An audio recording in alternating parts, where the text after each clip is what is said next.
troisième épisode de web série DMI. Donc on va peut-être commencer là maintenant, tout doucement. Au niveau des recommandations, on vous prévient que ce webinaire est enregistré. On vous demande de bien vouloir indiquer le nom de votre établissement, en plus le nom du participant. Ça permet quand même quand on vous donnera la parole, de pouvoir bien vous situer. D'éteindre votre micro pour éviter les bruits de parasites. D'allumer votre caméra uniquement lorsque vous prenez la parole pour ne pas surcharger la bande passante. On a donc de réelles difficultés actuellement, en particulier avec, si vous l'avez su, une cyberattaque au niveau du ministère, enfin des ministères, dont le ministère de la Santé. Et donc, la bande passante est parfois difficile. Vous nous excuserez s'il y a des coupures ou micro-coupures, mais on va essayer de croiser les doigts pour que tout se passe bien. Vous pourrez utiliser l'option lever la main si vous souhaitez intervenir, et utiliser aussi le module questions-réponses si vous avez des questions ou des difficultés techniques. Les questions, en fait, feront l'objet d'une modération priorisation au regard du nombre important de participants. On attend donc à peu près 300 participants. Donc, vous voyez que il nécessitera d'avoir cette modération priorisation. Et de toute façon, les réponses vous seront apportées lors des temps d'échange. Diapositive suivante.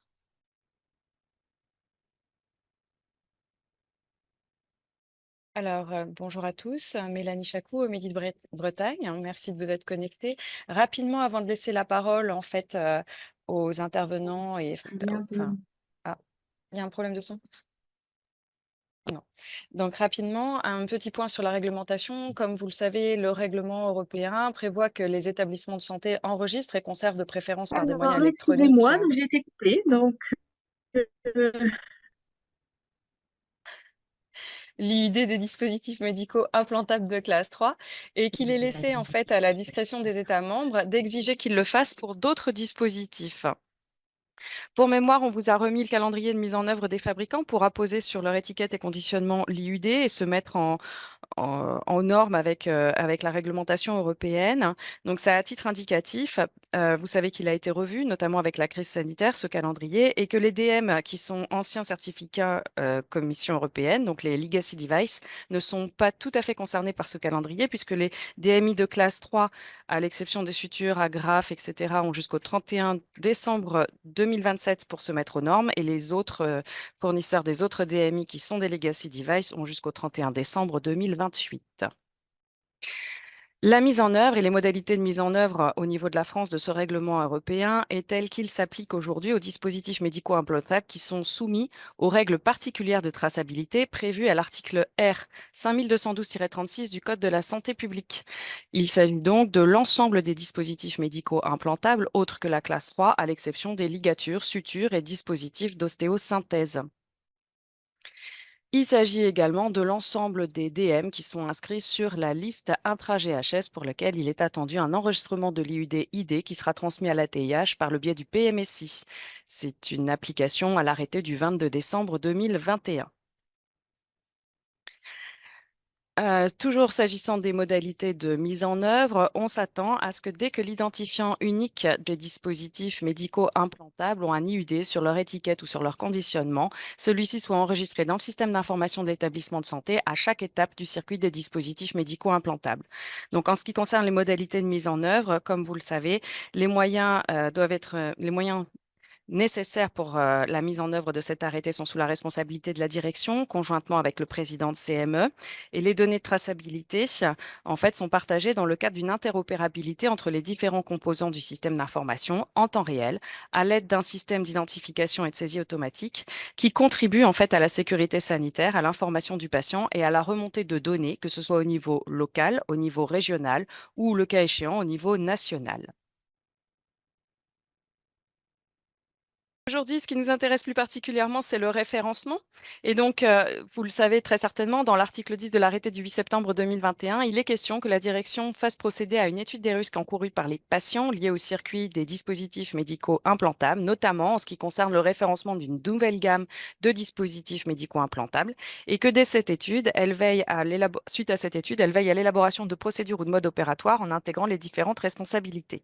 Donc, cette étude, elle fait l'objet d'une concertation préalable avec le président de la commission médicale d'établissement ou de la conférence médicale d'établissement. Elle porte à minima sur les risques pouvant aboutir à un événement indésirable, une erreur ou un dysfonctionnement à chaque étape du circuit des DMI ou à un défaut de traçabilité à chaque étape du circuit des DMI. Elle doit comprendre les dispositions qui sont prises pour réduire les événements jugés évitables avec une attention particulière pour les risques majeurs liés à l'absence d'informatisation des processus ou d'interopérabilité des composants du système d'information des établissements de santé, ainsi que pour les risques d'interruption du processus de traçabilité à la sortie du patient. Et elle est à réactualiser, notamment lors de la réalisation d'une nouvelle activité, de la transformation d'un platé technique, lors de l'évolution du système d'information ou du référencement d'un nouveau DM.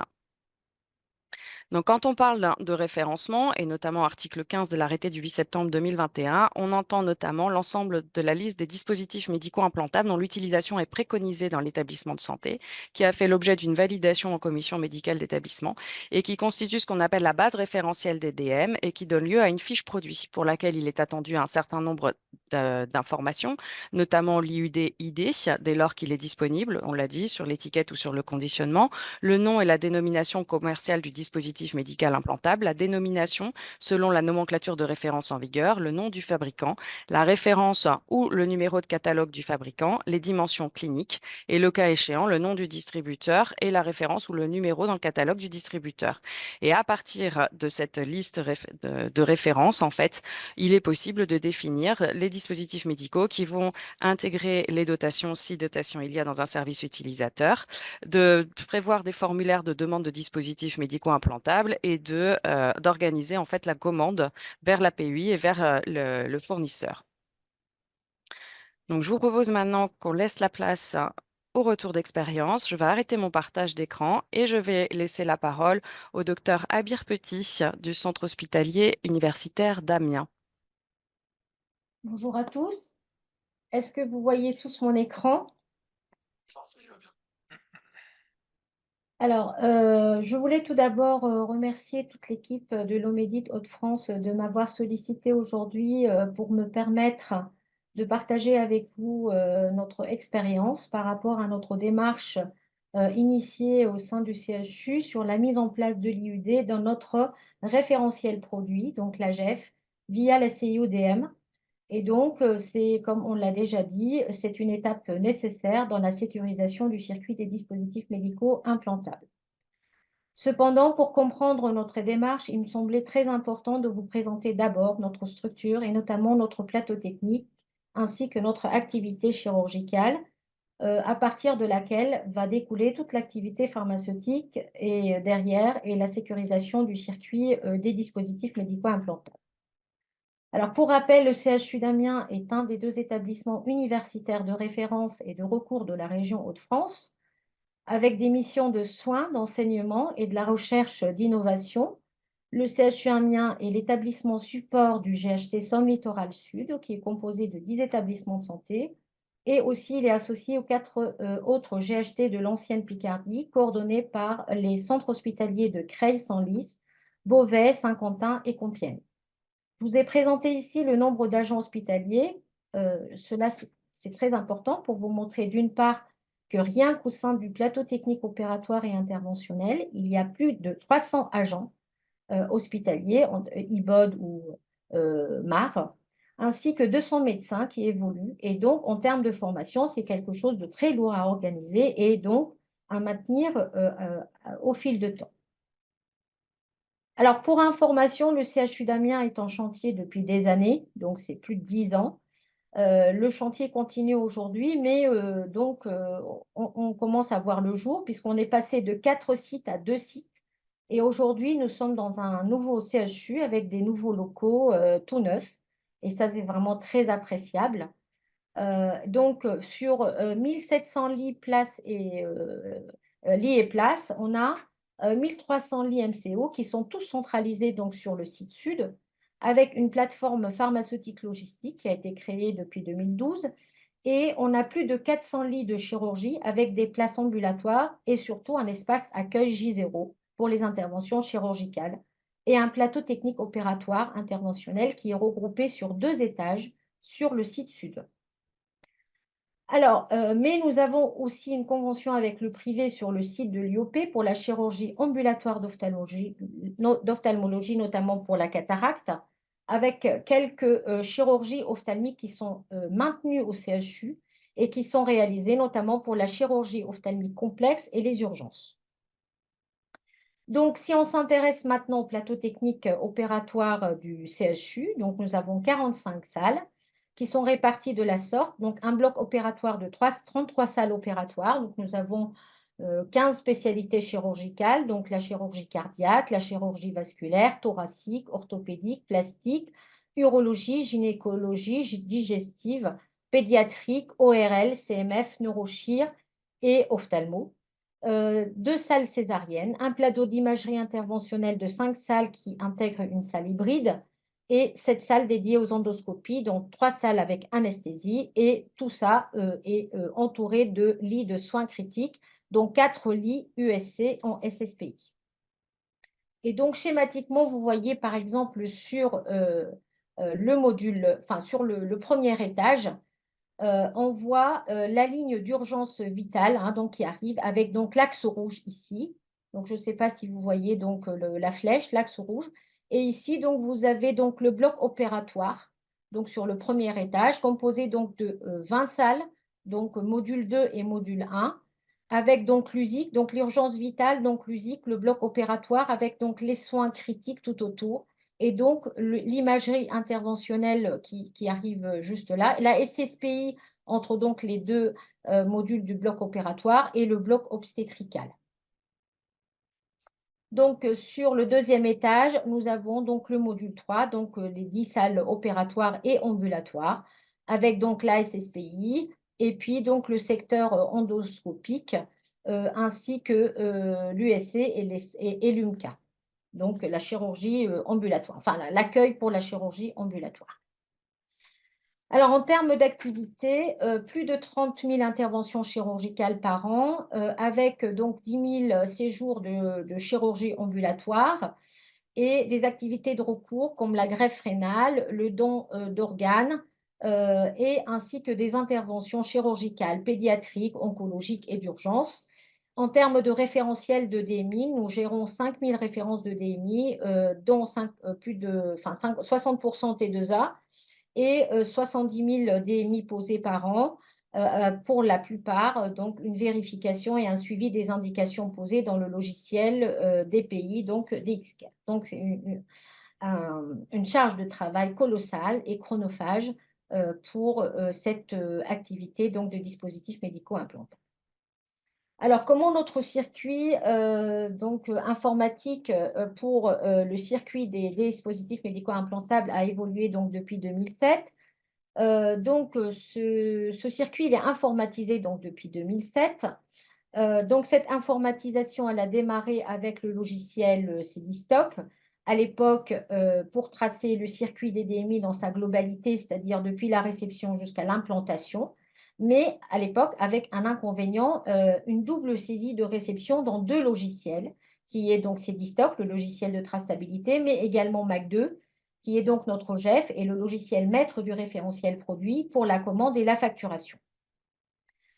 Alors, en 2016, mais juste en 2012, donc ça va apparaître après, donc c'est une erreur, excusez-moi. En 2012, donc, nous avons créé notre plateforme logistique et nous avons installé notre WMS, donc le Gildas KLS, dans notre plateforme. Et on a défini une procédure unique de réception des DMI dans ce logiciel métier, donc le WMS, avec des développements des interfaces à partir donc de Gildas vers Cedistoc et vers MAC2 et de MAC2 vers Gildas et vers Cedistoc. Donc en 2016, entre 2016 et 2019, nous avons eu une volonté institutionnelle d'étendre l'informatisation du circuit DDM et à la gestion des stocks déportés du plateau technique opératoire et interventionnel, puisque au sein de ce PTOI, nous avons des préparateurs en pharmacie hospitalière, avec une présence pharmaceutique avec des pharmaciens. Et donc, de ce fait-là, c'est quelque chose, on a supposé, être facilité par cette présence pharmaceutique au sein du plateau technique. Et donc, on a choisi à l'époque d'adapter nos logiciels en place pour une question de coût. Alors, en 2020, le CHU Amiens a participé à la phase pilote des GOS, avec un premier contrôle des codes barres non conformes à la réception qui a été réalisé au sein de la PUI. Donc, travail très long et très chronophage. En 2021, donc, on s'est vraiment essoufflé avec des difficultés pour concrétiser en fait la mise en place de Gildas au sein du plateau technique opératoire et interventionnel, avec la complexité des interfaces à déployer, d'autant plus dans un contexte de transformation des éditeurs, par exemple le CEDIA qui a été racheté par Cegidim, et puis KLS, donc groupe KLS qui s'est transformé et qui est devenu KLS Médical.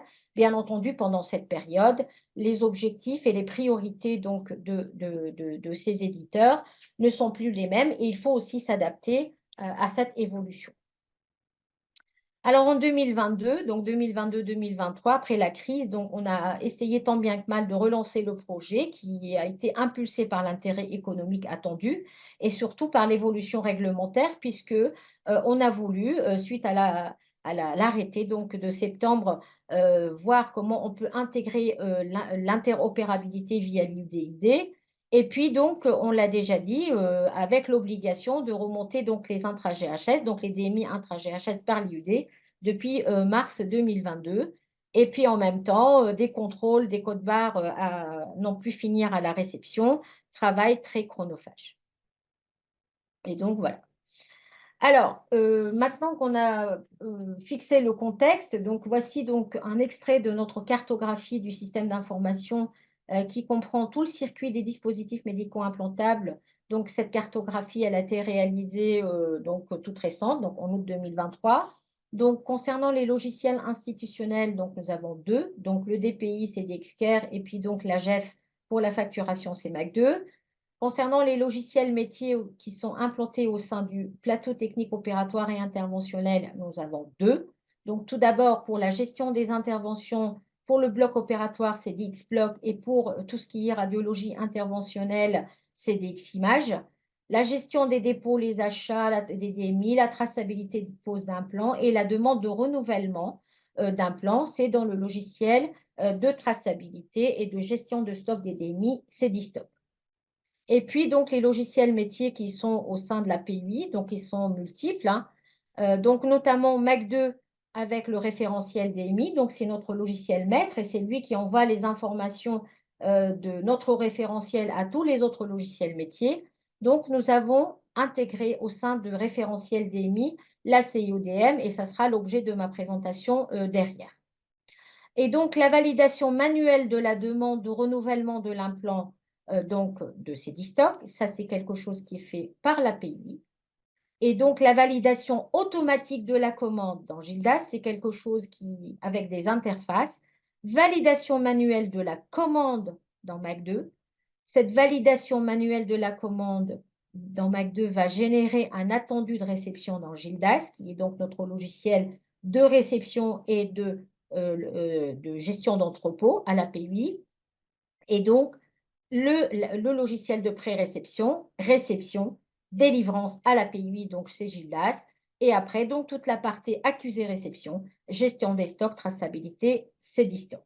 Donc, l'API a accès à tout le stock et la traçabilité de pose dans ces DStock, mais tout ce qui est action de traçabilité, c'est fait par le personnel soignant, avec bien entendu des interfaces automatiques entre CDStock, Gildas et MAC2. Ça veut dire qu'on ne ressaisit pas les commandes. Une fois que la demande elle arrive de CDStock, d'accord, c'est juste un clic. Ensuite, le préparateur, il va contrôler, il va juste valider, il va mettre OK. Automatiquement, l'information va descendre dans Gildas. C'est, comment dire, transparent, on ne va pas le voir.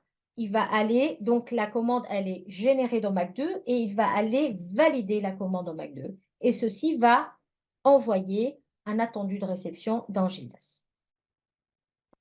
Alors, pour schématiser, notre circuit informatique des DMI en dépôt permanent et en achat.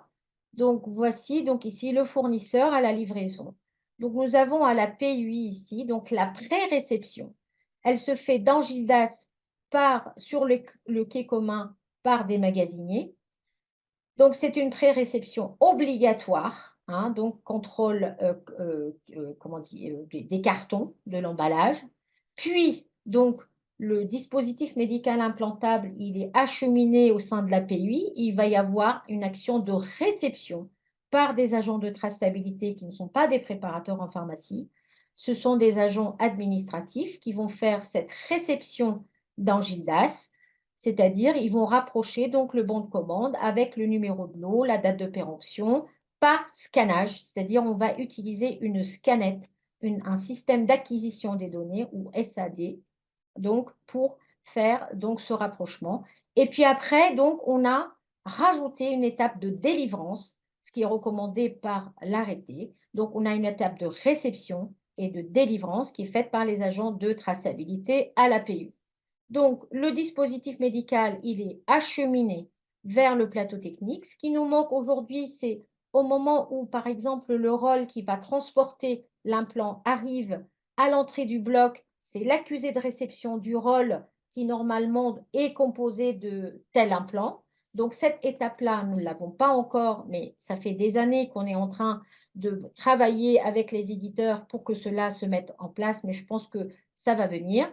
Cependant, comme l'accusé de réception est fait par le PPH, il est fait en intra-bloc dans ces stocks. Ça veut dire que aujourd'hui, c'est une sécurisation à partir du moment où que le PPH il a accusé réception dans ces stocks l'arrivée du DMI via une scanette. Donc, le rangement, il est fait et ensuite en salle, lorsque l'implant est posé, c'est le personnel soignant qui va enregistrer, donc qui va faire la sortie informatique de l'implant dans CD-Stock. Alors là, on n'utilise pas la scanette. Voilà, donc on a un travail à faire avec eux. On va utiliser un menu déroulant et on va chercher par numéro de lot voilà, donc avec les risques d'erreur. Et cette opération va envoyer au DPI un document en PDF, ce qu'on appelle la carte implant que je vous présenterai derrière. Une fois que le soignant il a fait cette sortie, c'est lui qui va demander le renouvellement de l'implant ou pas. D'accord? Si c'est en dépôt, c'est 1 pour 1, donc il va renouveler. Si c'est sur seuil, c'est la PUI qui va gérer cette notion de seuil. Et donc, c'est comment dire, le soignant, il va enclencher la demande et ensuite le préparateur, et il va recevoir cette demande, mais il va recevoir une demande en plus, une indication, c'est-à-dire une fiche de traçabilité manuelle, puisque aujourd'hui dans CDStock, on est en train de travailler avec CGDIM pour intégrer la CIODM dans CDStock de manière à ce qu'on puisse avoir les indications directement dans CDStock et que cette indication soit visible par le préparateur. Et à ce moment-là, on va pouvoir supprimer les supports papier. Donc, c'est un travail qui est en cours avec CDStock, mais aussi donc avec FAST.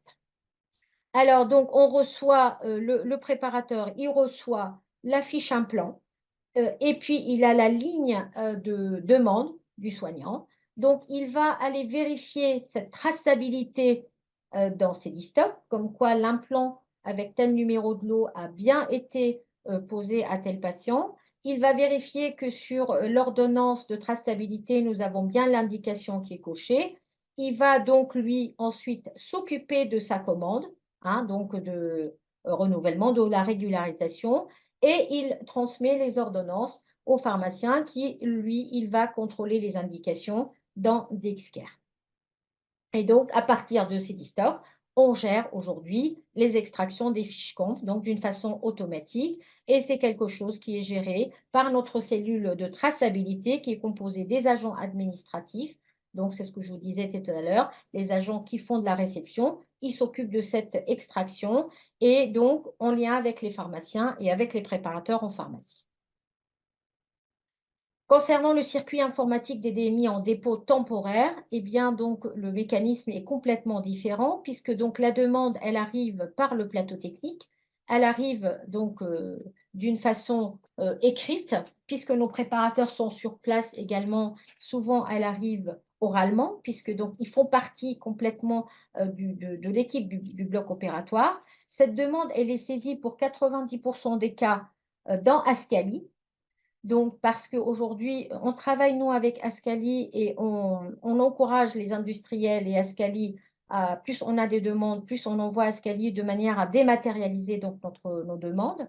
Mais aujourd'hui, tous les fournisseurs ne puissent pas faire des commandes via Ascali. Donc, une fois que la demande elle est faite par Ascali, elle est envoyée au fournisseur. Le fournisseur, donc, il nous livre à la PUI donc l'implant.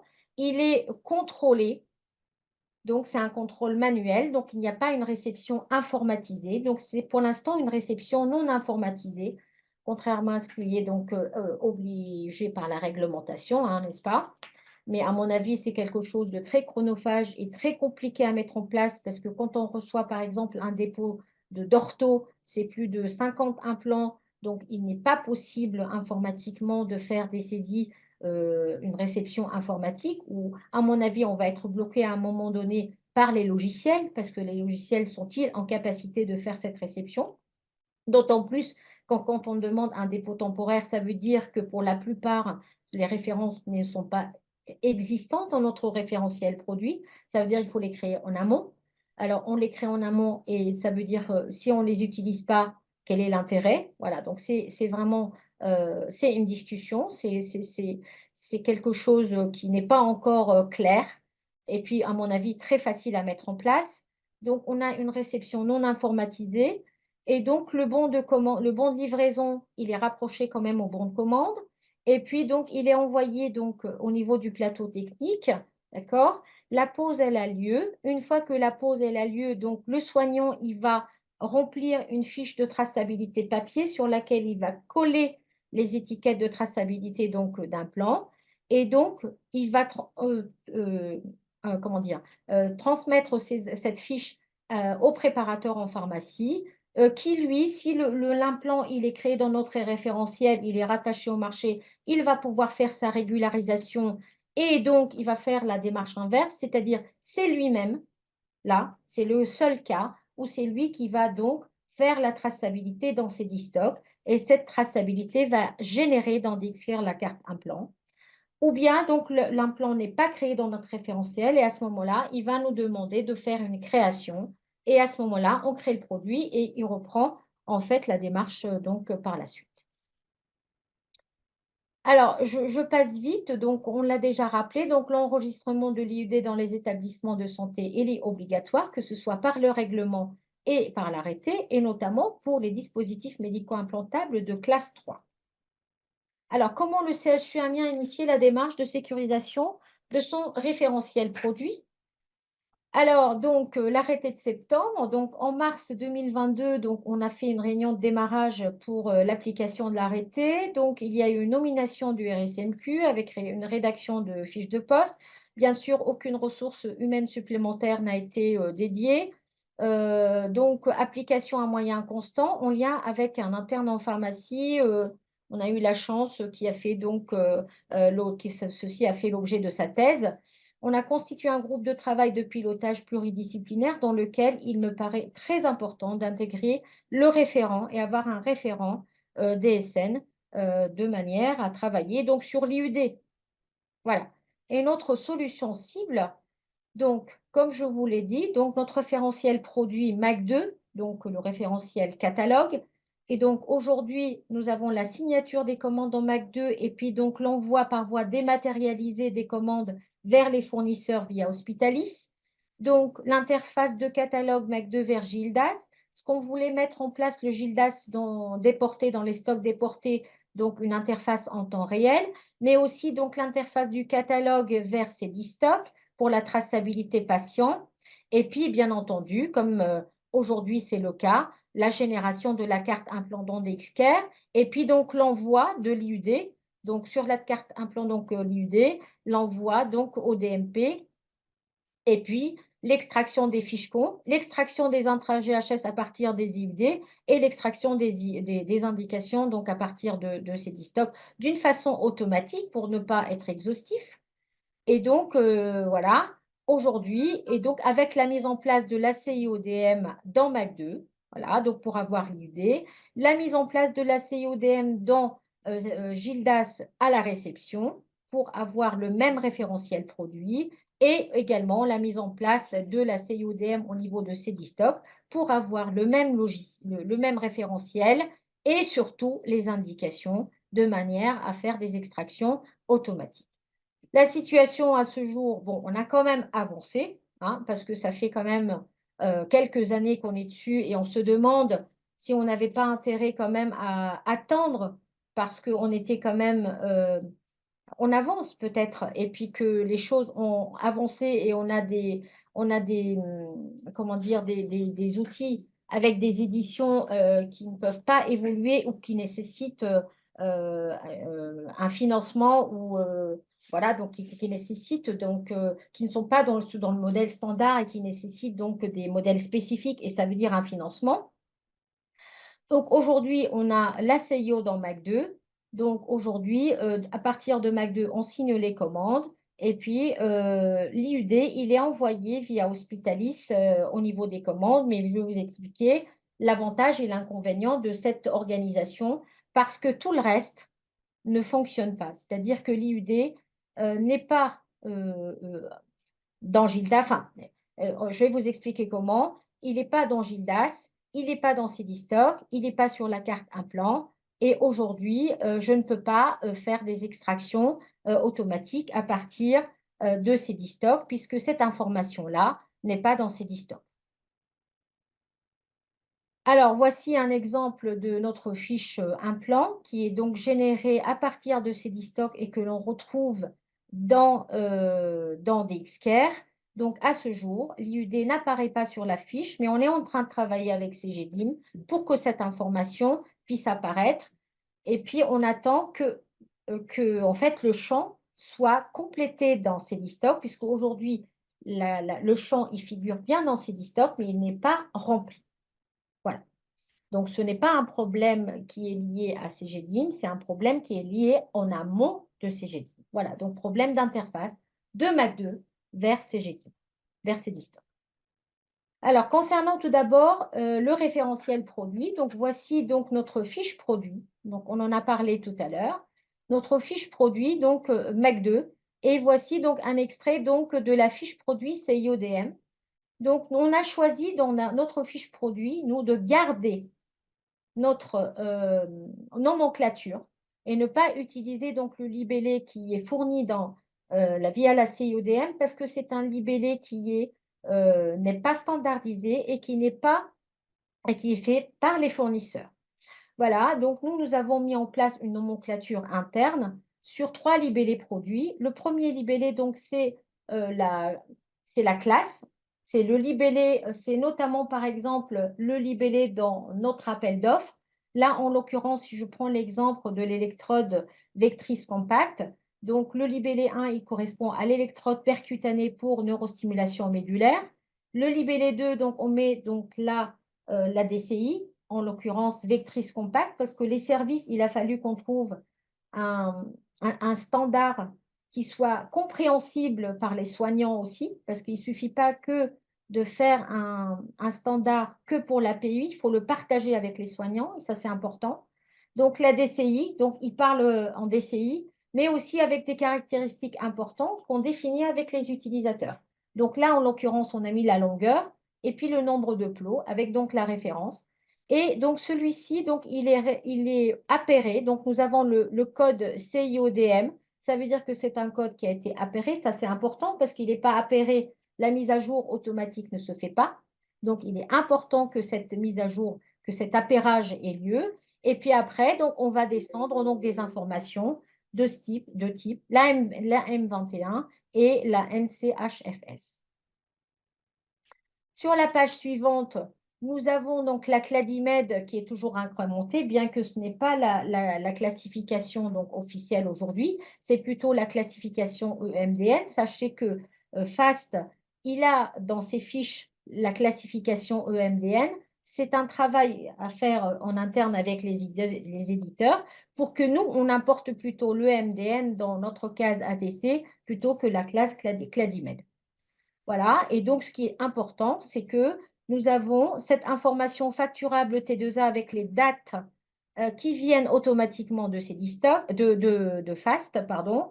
Si ce CDMI est un intra GHS, il aurait pu être coché avec les dates, donc du jusqu'au, et puis donc l'appairage. Donc si j'appuie sur l'appairage du produit avec la CIO, donc je vais arriver donc sur cette page où donc j'ai ce libellé produit-là avec la classification Cladimed, facturable T2A oui, intra GHS non, et donc la classification 1821 M21, et puis donc le code LPPR qui, lui, il va être mis à jour automatiquement à partir donc de FAST. Et puis, on a tous les codes IUD, ID qui sont sur la fiche FAST. Et là, en l'occurrence, pour ce code-là, j'ai fait exprès, nous avons une dizaine. Alors voilà, donc si on comprend, si on regarde donc ces IUD, donc dans la fiche FAST, nous en avons 10, et les 10, ils viennent s'incrémenter à la queue leu, là, donc de la même façon, dans MAC2. Alors, à l'époque, quand on a commencé à réfléchir sur l'intégration de cette interface dans MAC2, on ne pensait pas qu'un DMI pouvait avoir plusieurs ID. Et donc, on pensait qu'un seul IUD, et là, ça a tout un sens, puisque s'il n'y a qu'un seul IUD, à ce moment-là, il n'y a que lui qui va pouvoir être choisi, et c'est lui qui va être envoyé via la commande.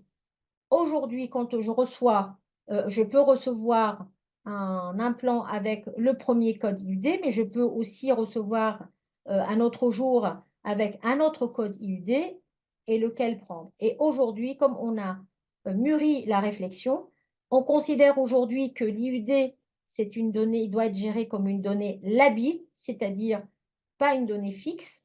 Il doit être géré comme un numéro de lot ou une date de péremption, et c'est celui qui est lu à la réception qui doit être pris et qui doit transiter entre les logiciels, les différents logiciels à chaque étape du circuit.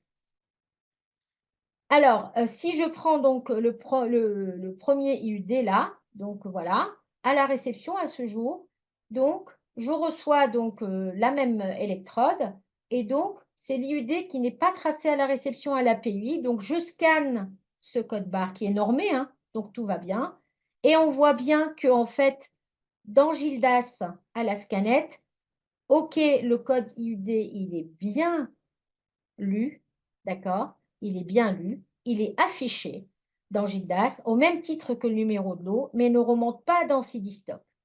Et après un multiple travail, ça fait 2 ans qu'on est en train de travailler avec KLS de manière à ce que l'IUD, cette information-là qui est affichée dans Gildas, remonte dans CDStock, puisque j'ai la case maintenant de l'IUD dans CDStock. Eh bien, j'ai une réponse. La gestion des IUD est gérée dans notre standard actuel. Cependant, cela nécessite de migrer vers une version plus haute, car cela ne peut pas être actuellement réalisé en spécifique. Ça veut dire que nous, comme on a une version de Gildas qui date de 2012, elle était spécifique. Or, aujourd'hui, ils sont une version standard. C'est quelque chose qui est intégré dans leur version standard, puisque ça a évolué et donc ils ont eu le temps de l'intégrer. Mais sauf que moi, j'ai une version ancienne et que je suis obligée de payer. Et là, je ne peux pas voir le jour de cette évolution-là avant même fin 2025. Alors, la phase pilote, donc je voulais vous présenter quand même quelques résultats par rapport au travail qui a été fait à la réception. Donc, pour contrôler la conformité des IUD, donc c'est un premier travail qui a été fait de février à mars 2020. Donc, on a réceptionné sur 2 mois, enfin sur un mois, pardon, sur un mois, donc 3000 lignes réceptionnées. Et on voit quand même qu'à l'époque, hein, on n'a que 0,5% de code barre qui sont non lus sur l'ensemble des DMI réceptionnés. Voilà, donc on avait déjà évolué par rapport à ça et on a quand même une capacité de lecture donc de code barre qui était quand même confortable. Et donc, on n'a que très peu de code barre qui n'étaient pas lus et qui étaient saisis manuellement. notamment pour des codes barres non normés et pour les kits à l'époque. Et donc, toutes ces anomalies ont été remontées aux éditeurs de logiciels pour correction. Alors, entre deux, donc fin 2022, donc Eurofarmat a travaillé avec la DGOS et a élaboré donc une fiche de recueil de non-conformité des IUD, hein, et que vous pouvez retrouver donc sur le site donc d'Eurofarmat. Et donc, sur cette fiche de recueil, on a donc le nom du signalant que vous pouvez donc adresser à la DGOS, le lieu de survenue de l'incident, si c'est indiquer le logiciel de l'API, le logiciel du service utilisateur, l'interopérabilité des systèmes d'information et surtout, donc par rapport aux problématiques, à la problématique, ce qui a été fait, c'est un travail qui a été fait énormément. Et puis, Lille, je travaille beaucoup avec Anne-Françoise, ma collègue Anne-Françoise Germe, qui est vraiment à la pointe donc, de connaissances sur l'IUD. Et on a réussi à sortir quand même un tuto concernant quelques anomalies, hein, qui concernent l'IUD pour aider les établissements justement à cibler donc les non-conformités et à pouvoir les remonter au niveau de la DGOS. Donc, je ne veux pas les détailler, mais notamment, par exemple, l'absence de code barre, l'absence d'informations de l'IUD lisibles par l'homme sur le conditionnement, le non-respect des normes, le non-respect de la syntaxe des normes, etc., etc. Et donc, fin 2022 à février 2023, on a relancé en fait donc l'étude de non-conformité de l'IUD à la réception à l'API. Vous voyez, donc c'est très chronophage. On voit bien quand même qu'il y a une amélioration. Donc, on a 68 fiches de non-conformité qui ont été relevées, avec donc 44 codes barres normés mais non interprétables par le logiciel. Ça veut dire que faire, donc on les a déclarés à Cedistock, qui lui peut se mettre en relation avec les éditeurs, avec les fournisseurs pour les mettre en conformité, ou lui, il peut, dans son PUC Cedistock, dans son PUC Cedia, pouvoir donc les intégrer. Et donc, nous, on peut, c'est ça l'intérêt en fait du PUC Cedia, c'est qu'on peut paramétrer en fait la lecture du code barre en fonction de ce qui est lu dans la douchette. Et c'est quelque chose qui est faisable et paramétrage au moment où on va faire une saisie, une première saisie du code barre à la réception. 13 identifiants du code barre qui ne sont pas normés, donc non-respect des normes. Donc là, on a fait une déclaration de matériaux vigilants. Donc je vous encourage à faire des déclarations de matériaux-vigilance, hein, donc, et on les a déclarés à la DGOS. On a également des identifiants qui ne sont pas normés avec non-respect de la syntaxe, pareil, et puis absence de l'IUD sur un niveau de conditionnement. Mais je vous rassure qu'aujourd'hui, on n'a pas de réponse ni de la DGOS, ni des fournisseurs. Donc, avec tout ça, l'IUD est non interprétable à ce jour entre Gildas et Cedistock. Donc, vous voyez pour donc, ma sonde vectrice, bien sûr, donc l'IUD, il figure, mais il est vide. Cependant, l'IUD, il figure dans Cedistock lorsque je fais une entrée directe dans Cedistock. Alors, aujourd'hui, on se pose la question de savoir, ne faut-il pas changer donc notre interface et notre réflexion de saisie d'entrée des produits et pourquoi pas ne pas faire une entrée directe dans Cedistock de manière à ce que l'IUD remonte directement au niveau donc de la fiche implant. Alors, donc plusieurs contraintes et freins qui freinent l'avancée des travaux. Donc, vous voyez bien qu'on a plusieurs systèmes d'information, plusieurs logiciels métiers, et il faut intégrer l'IUD dans chaque logiciel. Il faut que l'information de l'IUD soit chaînée, et donc il faut nécessaire d'avoir le référentiel FastCUD pour aider. Alors que ce soit pour les indications, que ce soit également pour la lecture donc, des codes barres, etc. Et puis donc l'inertie et la lenteur, parce qu'il y a une difficulté donc et d'implication au sein de la DSN, il est primordial. Il est primordial quand on démarre ce type de projet que nous ayons un référent informatique qui puisse comprendre et qui puisse avoir le temps de faire des demandes auprès des éditeurs, auprès des fournisseurs, etc. Et aujourd'hui, moi, je n'en peux plus, hein. Franchement, à chaque fois quand je vous fais une présentation, je vous dis que j'en peux plus. Et franchement, c'est compliqué parce que j'ai l'impression que le sujet il est porté aujourd'hui par la PUI, alors qu'il devrait être porté par l'établissement. Et pourquoi pas avec un ensemble de CHU pour confronter les avancements. Et puis la latence des évolutions des logiciels et le manque de lignes directrices claires. Donc, on attend quand même le guide des GOS. et puis les interfaces et les outils de traçabilité qui sont très complexes à mettre en place. Et puis les comités de pilotage ne sont plus maintenus dans le temps. Aujourd'hui, il y a plus de, ils sont plus, il n'y a plus de volontariat et puis ils sont usés. Donc ils sont très fatigués et puis ils voient que ça n'avance pas. Donc ils s'impliquent beaucoup moins. Alors, donc les perspectives et les points en suspens. Donc, on est en train de voir pour étudier donc les tags RFID, alors en parallèle. On va, comme je vous l'ai dit, on va étudier le changement des interfaces avec pourquoi pas réception à l'API directement dans Cdstock. Et puis, on attend les résultats de la phase pilote des GOS. Donc, voilà.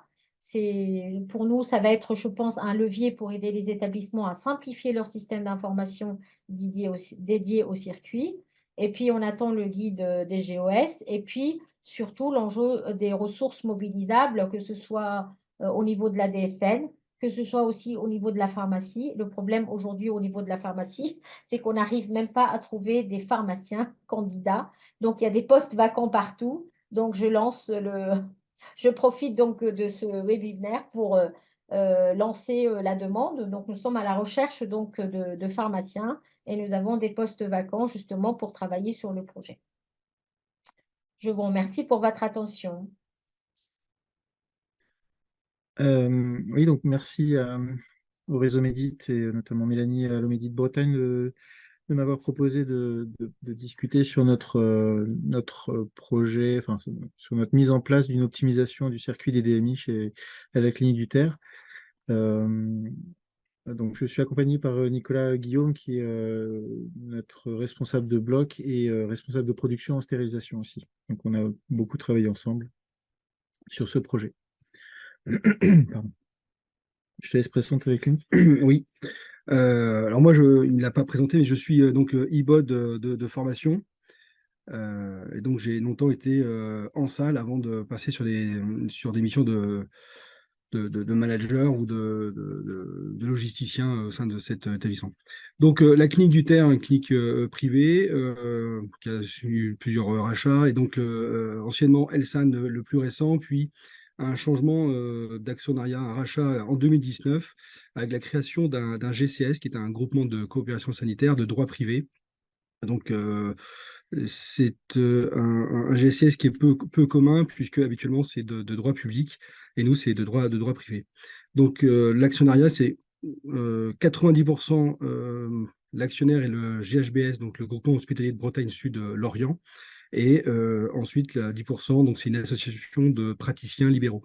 Et c'est ça qui permet d'être privé en fait, Oui, tout dans à le fait. statut. Donc c'est un établissement de taille modeste, donc 122 lits et places, et on fait 80% d'ambulatoire. Sur notre établissement, on a quand même deux plateaux techniques. Le bloc troisième étage, l'ancien bloc qui a été donc converti en bloc de soins externes d'hospitalisation, en fait, donc de petites chires de local, donc les IVT, de l'angiologie, de l'ORL, de la dermato et d'exploration fonctionnelle, tout à fait. Et le plateau technique principal au premier étage avec 11 salles d'intervention, dont une salle d'endoscopie où on fait essentiellement de l'orthopédie, de l'ophtalmo, du thoracique, du vasculaire, du digestif, de l'ORL, de l'extraction dentaire. Cela représente approximativement 10 500 interventions en 2023, avec presque 11 000 DMI tracés, dont 4 600 implants, enfin lentilles intraoculaires. Voilà pour la présentation. Alors, en termes de projet, en fait, là, je vous ai fait une matrice SWOT très sommaire pour, pour cadrer un peu, enfin, pour contextualiser.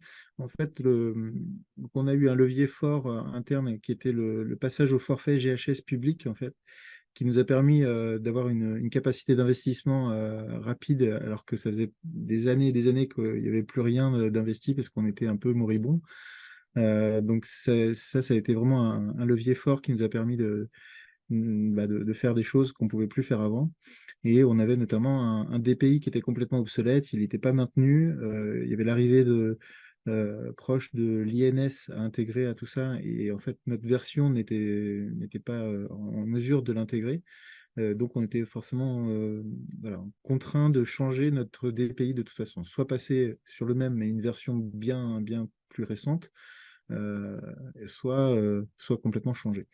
Et puis, on avait une insatisfaction des utilisateurs sur ce DPI, donc vraiment, on avait une volonté de la direction de changer et les moyens de le faire, donc c'était plutôt sympa. Euh, Évidemment, au niveau DMI, on a le règlement DM qui a été publié, l'arrêté DMI également, et puis quelques outils du réseau Medit, notamment la cartographie interopérabilité sur le système information, qui m'a notamment permis de faire un avant-après et de convaincre en fait un peu plus la direction sur certains points. Au niveau des freins, c'est surtout on a choisi de tout faire en même temps, puisqu'on a changé le DPI, on n'a pas changé GAP, GEF, tout ça. Je vous montrerai, on a fait un seul logiciel, mais on a quand même beaucoup travaillé dessus. C'est essentiellement le sujet d'aujourd'hui d'ailleurs sur la base de données. Et, donc on n'a pas changé le logiciel, mais on a quasiment refait toute la base. On a changé d'API et puis on a intégré iTrace pour faire le lien entre les deux. Et donc enfin, il a fallu travailler sur tous les fronts en même temps. Mais avec une priorité qui était quand même la modernisation du DPI. Donc des fois, ça a été compliqué de faire enfin, de convaincre en tout cas sur certains choix qui alimentaient notre nécessité et nos contraintes, nous, en pharmacie. Et puis un dernier frein que je voudrais évoquer, c'est par rapport à iTrace qui a son propre serveur de données. Et ça, c'était un problème parce que nous, on dépend de la direction des soins du service informatique du GHBS, donc de l'hôpital, qui avait qui a une politique plutôt de référencer ses propres données, d'héberger toutes ces données, je veux dire, de santé. Et donc, ça posait un problème, enfin, une contradiction dans leur politique de sécurité. Donc, bon, le fait qu'on était clinique un peu à part, malgré tout, ils ont accepté de ce projet-là, et donc ça nous a permis d'avancer. En termes de démarche projet, donc on a fait des choses assez classiquement. On a d'abord fait une carto applicative, on a recensé nos logiciels, les absences et les doublons de tâches. En fait, on avait énormément de retranscription ou de recréation même du patient à certaines étapes. Donc, depuis la consultation des médecins qui sont libéraux, donc pas intégrés dans nos logiciels et choses comme ça. Donc, c'était très compliqué avec chacun. Même dans une même spécialité, ils avaient plusieurs logiciels, enfin des logiciels différents, donc, et pas de volonté d'intégrer. Donc, c'était compliqué. On recevait des papiers, il fallait après ressaisir dans notre système. Donc, il y avait beaucoup d'étapes comme ça. Donc, on les a toutes décrites, on les a repérées et essayé de trouver des solutions pour les supprimer et avoir une information qui serait saisie une seule fois, et notamment sur le patient, et qui continue sur tout le séjour ensuite. Rapidement pour nous, euh, on avait plusieurs logiciels, mais ça restait encore assez simple et on a simplifié encore. On a Sigems pour le stock en pharmacie, pour la GAP, la gestion des patients, pour la GEF au niveau financier. C'est le même logiciel de chez Berger-Levrault. Au niveau du DPI, on avait IMED à l'époque et on est passé sur Expertise Santé, qui est aussi Berger-Levrault, parce qu'entre-temps, ils se sont rachetés entre eux. Et puis, donc, on avait Optime Prothèse pour gérer les prothèses, mais qui était interfacé avec aucun des logiciels qu'on avait ailleurs. Donc, c'est pour ça qu'on avait aussi des retranscriptions, enfin des recréations de patients assez ubuesques, on va dire. Et pour finir, même au niveau de Sigems, ce stock, en fait, on avait plusieurs bases qui communiquaient pas entre elles. Donc, on avait une base pour la pharmacie, médicaments DM, classiquement, ou DMI en achat, mais les DMI en dépôt ou en prêt étaient gérés dans une autre base, et donc ça communiquait pas ensemble. Voilà. Donc ensuite, deuxième étape, c'était de décrire tous nos circuits. Je vais vous faire un petit topo après. Depuis les consultations, enfin, pardon, on a fait des consultations aussi de différents éditeurs. On les a mis en concurrence, en gros, et puis on a regardé en termes de tarifs, mais aussi en termes essentiellement de fonctionnalités. Et puis on a visité certains sites pour pouvoir bien choisir en priorité, comme je vous disais, le DPI. Ensuite, donc j'ai fait avec notamment Mélanie, que je remercie encore là-dessus sur son aide, une cartographie de l'interopérabilité. Et donc ça m'a permis vraiment, comme je vous disais, de montrer l'avant et l'après si on choisit Trace. Et ça a permis notamment d'arbitrer en fait sur des modules qui peuvent exister. Par exemple, la planification du programme opératoire, ça existe aussi dans le DPI. Enfin, c'est pas assez précis, mais c'est plus au niveau des temps opératoires ou des choses comme ça. Enfin, je maîtrise un peu moins cette partie-là, mais il y a eu certains modules comme ça qui étaient en double, enfin, qui pouvaient se faire à la fois dans les deux logiciels. Et donc, ça a permis d'arbitrer, notamment sur le choix de l'ergonomie et de la mobilité avec iTrace, et donc de supprimer complètement le papier et les ordinateurs en salle. Donc ça, c'était plutôt un choix de modernisation très efficace. Ensuite, donc on a, avec iTrace, notamment analysé tous nos process pour essayer d'améliorer, justement, affiner tout ça. Il y a un gros travail, c'est le sujet du jour, de nettoyage sur la base de données, de paramétrage de chaque logiciel, et puis former les utilisateurs aussi. Euh, bon, je ne veux pas me plaindre, mais pour rappel, hein, je suis tout seul comme pharmacien, j'ai un préparateur, et donc pour faire tout ça, c'était quand même assez compliqué. Mais on est arrivé, donc fin 2022, on a pu mettre en place et en production les deux logiciels. Voilà, rapidement, donc c'est assez simplifié, mais ça montre quand même les différentes étapes. Et puis bon, il y a plein de fonctionnalités que j'aborde pas parce que c'est pas forcément le sujet du jour. Mais voilà le circuit qu'on avait avant pour les DMI en achat. Donc ça part du haut, hein, avec la création de l'article dans SIGEM, c'est donc je vous dis la base PUI, pas la base prothèse. Ensuite, il fallait créer la même référence dans notre logiciel qui nous servait de vigilance, en fait, de traçabilité. Et donc, c'était Optime Prothèse. Il fallait créer le stock aussi dedans, alors que les commandes étaient gérées avec donc notre logiciel de stock, donc SIGEM PUI. Mais Optime Prothèse nous permettait donc à l'époque de créer des codes barres avec des étiquettes, et donc on réétiquetait chaque DMI pour pouvoir l'identifier après et avoir une informatisation de ce circuit-là. Donc ça, je vous parle de ça, c'est un circuit qui a pratiquement 20 ans. On était pour le coup très en avance à la clinique. Alors, j'étais pas là, mais c'était déjà une belle avancée parce que comme on est une clinique chirurgicale essentiellement, c'était quand même un point important, je pense, en termes de pharmacie. Et donc mes prédécesseurs avaient mis l'accent sur ça. Donc c'était déjà très bien pour l'époque, mais devenu un peu obsolète, quoi. Donc on étiquetait tous les DMI, on faisait la délivrance au bloc opératoire, c'était posé au bloc, il y avait une traçabilité papier. La feuille était transmise à la PUI, donc avec tous les risques que ça peut comporter de perte ou d'incomplétude. Là, c'était le point très rouge pour moi quand j'ai pris mes fonctions, c'était de voir qu'on crée le patient de nouveau dans un logiciel qui n'était pas du tout interfacé avec les autres, complètement indépendant, quoi. Et cette création-là, ça nous permettait de faire, de scanner les codes barres qu'on avait créés initialement et coller sur les boîtes, puis les feuilles de traçabilité au bloc pour lier la pose au patient, quoi. Mais ça ne suffisait pas, puisqu'il fallait quand même retranscrire ces informations-là dans SIGEM PUI pour pouvoir derrière enchaîner sur la facturation du dossier CPAM et puis recommander au niveau en fait, comme là, on en DMI en achat, c'était de la gestion stock classique avec des seuils de commande, quoi. Donc voilà la boucle pour les DMI en achat. Voici celle pour les DMI en dépôt. Donc, on part toujours d'en haut. Donc, au référencement, c'est peut-être toi qui l'as fait, ça. Je Non, vais voir c'est les pas ça. Pardon. Donc, au départ, on crée, il y a un référencement, donc un choix de mise en dépôt. Ah oui, merci. Un choix de mise en dépôt. Donc, on crée la référence sur Optime Prothèse cette fois, initialement, pour pouvoir étiqueter chaque boîte, délivrer au bloc, qu'il y ait la pose, tracée sur papier de la même façon. On retrouve les mêmes écueils avec le transfert de la feuille et la création de nouveau du patient d'Optime pour pouvoir faire la traçabilité sur Optime. Et là, Optime nous servait aussi de commande de renouvellement de ce stock en dépôt. Donc après réception, et on recommence à créer le stock. Et donc on pouvait reboucler cette boucle-là.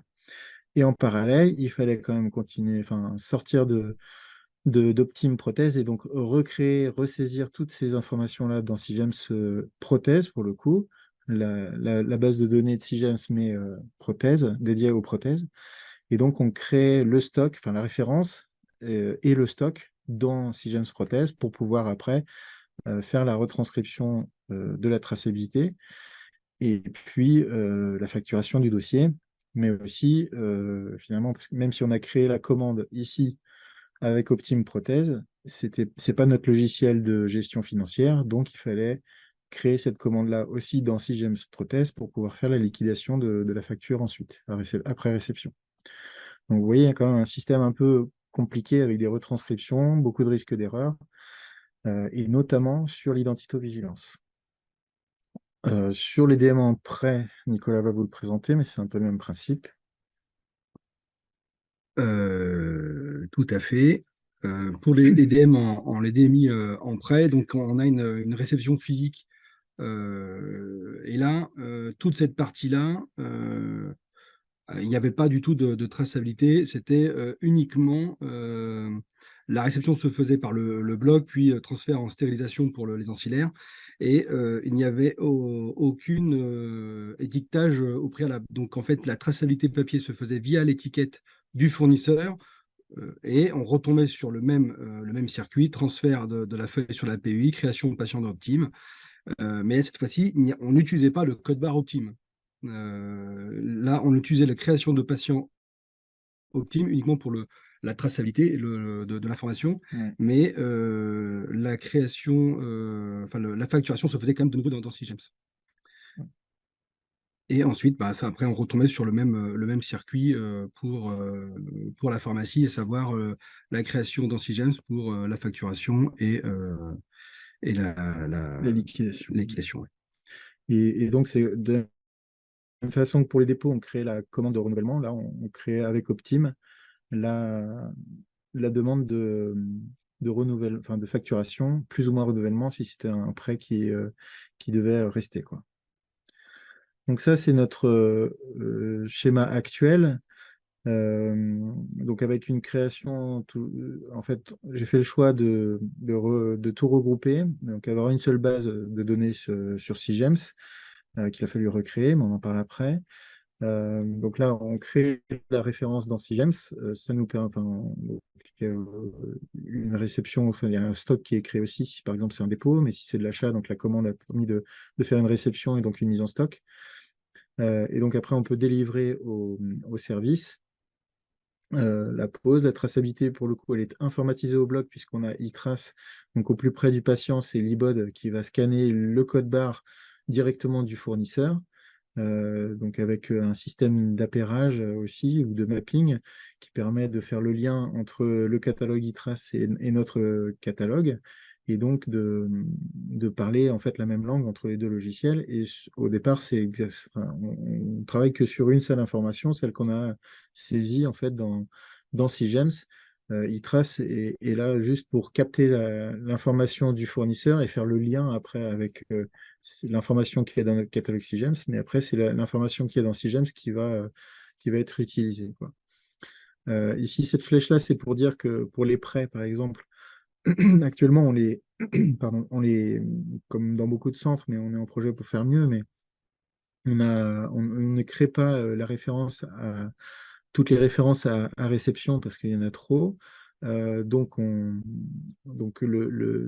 la référence peut ne pas être connue à cette étape-là, mais iTrace a cette faculté de ne pas interrompre en fait la traçabilité, c'est-à-dire qu'il capte quand même l'information du laboratoire, mais elle n'est pas appairée à notre catalogue. Donc elle est reconnue comme non appairée, non mappée, et donc on reçoit un mail d'alerte. Et de toute façon, quand on valide après l'intervention, on voit bien il y a une information qui manque.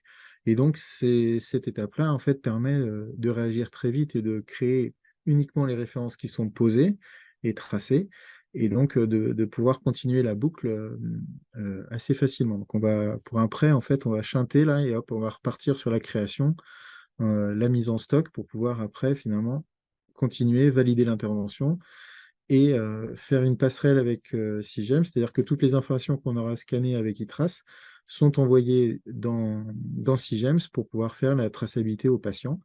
Et comme c'est notre logiciel de gestion administrative du patient, on a déjà créé le patient en amont, et il n'y a eu qu'une seule création au départ. Je vous passe tout le lien avec le DPI parce que ce n'est pas l'objet du jour, mais tout est bien interfacé en amont pour que justement on gomme tous nos écueils initiaux, c'est-à-dire de retranscription ou de recréation, toutes ces étapes en doublon, et notamment sur le patient. Donc, tout ça est créé une seule fois et dans le même logiciel, donc ça permet d'avoir toujours la même information, il n'y a pas de retranscription, pas de changement. Et donc, avec cette passerelle-là, on vient en fait envoyer toutes les informations qui sont déjà liées au patient. En fait, le e-trace permet à déjà récupérer les données patients via le DPI, une interface avec le DPI. Donc, en fait, au niveau du bloc, on a vraiment une traçabilité qui est complète. On pourrait s'arrêter là si on parlait que traçabilité. Et c'est d'ailleurs mon choix, c'est-à-dire de prendre e-trace et ScanDM après leur portail et toutes leurs informations. En fait, toutes les informations qu'on a créées avec ça, c'est finalement maintenant ma base d'identité, enfin pas de matériaux vigilance, pardon. Donc, c'est-à-dire que si j'ai une recherche à faire, un peu comme le cas d'un autre établissement qui aurait besoin de savoir ce qui a été posé pour un patient ou une matériovigilance, évidemment, ben, je vais aller piocher, enfin regarder sur la base de données qu'on aura créée avec iTrace. Et j'aurai déjà toutes mes informations, y compris en IUD d'ailleurs au passage. Donc là, pour cette partie-là, on est complète. Par contre, on est complet. Par contre, on n'a pas. Enfin, il faut continuer la boucle et notamment au niveau financier. Donc, cette étape de passerelle permet de venir déstocker dans Sigems, permet de compléter le dossier lié au patient et donc faire la facturation CPM. Et puis permet purement au niveau du stock, donc de créer la demande de facturation plus ou moins renouvellement selon le statut. Donc si c'est du dépôt, on va faire les deux. Si c'est du prêt, on va faire que le renouvellement, que la facturation, pardon. Et puis pour de l'achat, en fait, on va gérer avec les seuils de commande comme on fait pour les médicaments et les DM.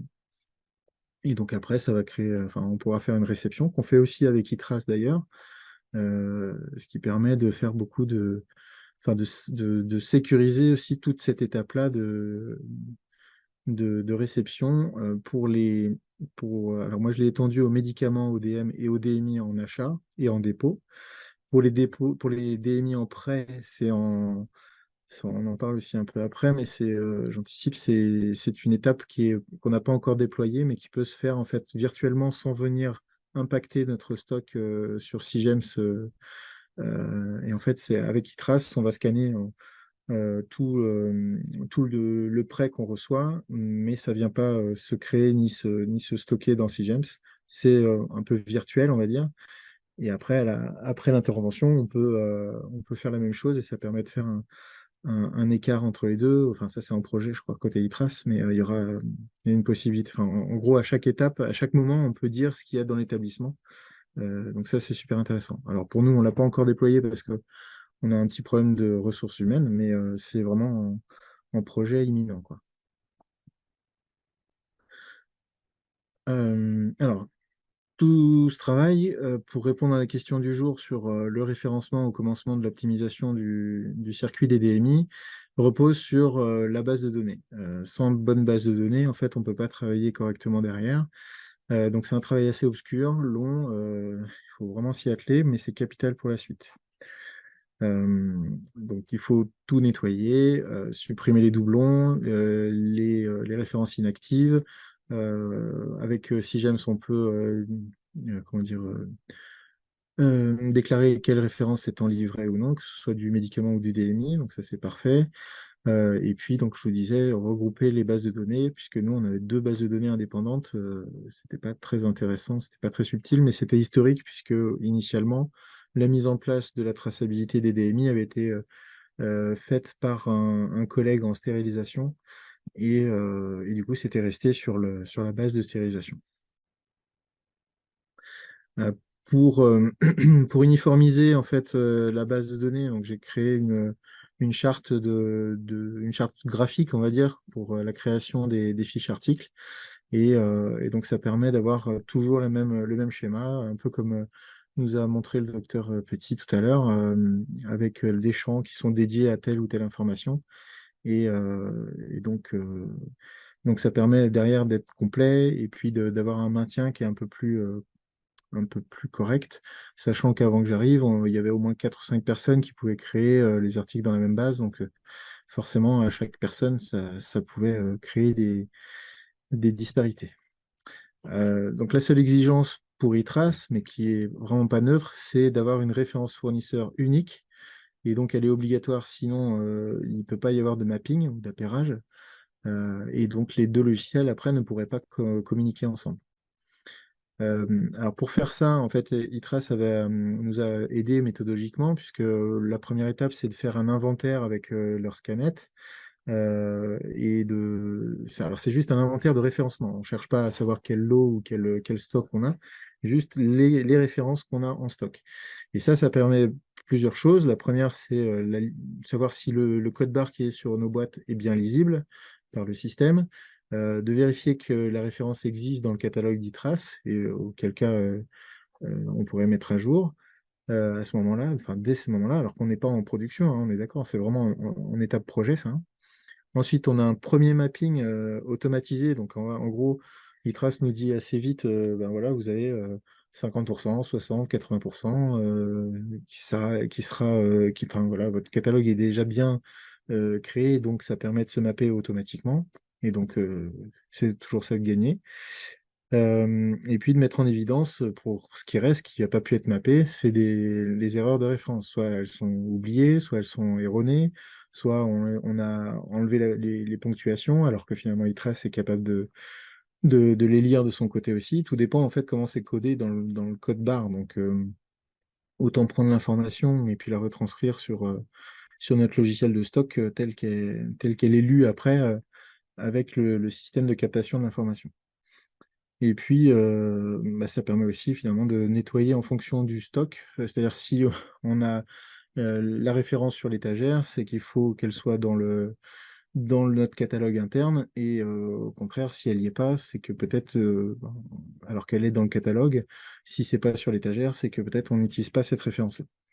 Donc ça permet de nettoyer pas mal de choses. Bon, ça prend du temps, mais c'est efficace.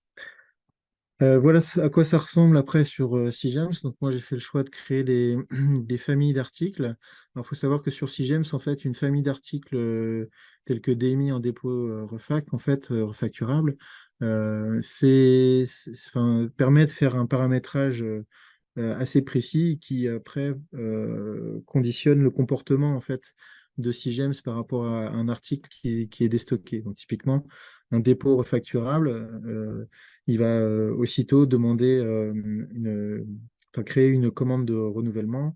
Et si si on a précisé que c'est en prêt, en fait, renouvellement, enfin, avec facturation seule, il va juste faire de la facturation seule. Et donc, ça convient bien pour le prêt.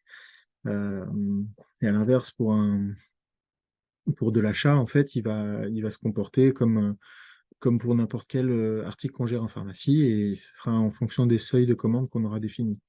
Donc voilà. Après, j'ai séparé l'ophtalmo parce qu'on en fait beaucoup, et donc c'est quand même une grosse partie, notamment au niveau référencement. Il y a énormément de références à créer, donc c'est un peu compliqué. Il fallait pouvoir les séparer pour les gérer au mieux avec un comportement et un paramétrage, comme je vous dis, un peu plus fin. Voilà, puis les médicaments. Alors voilà ce que ça peut donner. En fait, ça ressemble beaucoup à ce que nous a montré le docteur Petit aussi, hein. Moi, j'ai fait le choix d'avoir en premier, en fait, alors on ne voit pas, si voilà, ici. En fait, on a sur Sigems, on a la chance d'avoir 4 champs libellés différents. Donc ça permet de faire pas mal de choses. Et donc j'ai choisi sur le premier comme le docteur Petit, voilà, une sorte de description, un libellé un peu vernaculaire, quoi, qui est vraiment fait par moi et pour avoir une cohérence sur l'ensemble. Tout ce qui est spécifique, donc notamment les tailles sur le deuxième. Sur le troisième libellé, en fait, quand il y a un code LPP, j'ai choisi de le répéter, sachant qu'on a aussi une case ici pour permettre derrière en fait les mises à jour, notamment de tarifs de remboursement et choses comme ça. Donc cette case-là, elle est indispensable aussi, mais quand on fait des recherches, on n'a pas forcément cette information.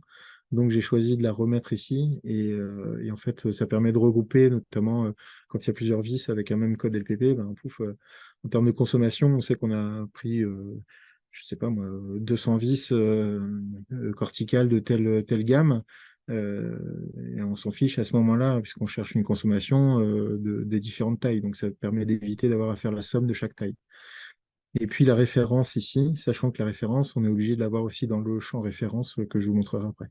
Et le dernier libellé, il est dédié pour les DMI en fait à quelques précisions. Si c'est un médecin en particulier, par exemple, si c'est un prêt, je vais le noter. Si c'est un essai seulement, je vais le noter. Et notamment pour les prêts ou les essais, ici, je vais mettre en occasionnel. Donc, voilà, c'est des champs qui sont un peu enfin, ils sont pas obligatoires pour fonctionner, mais pour la cohérence et pour comprendre notre référencement, dès qu'on a, enfin, sur les dépôts pour les suivre, c'est pas toujours simple.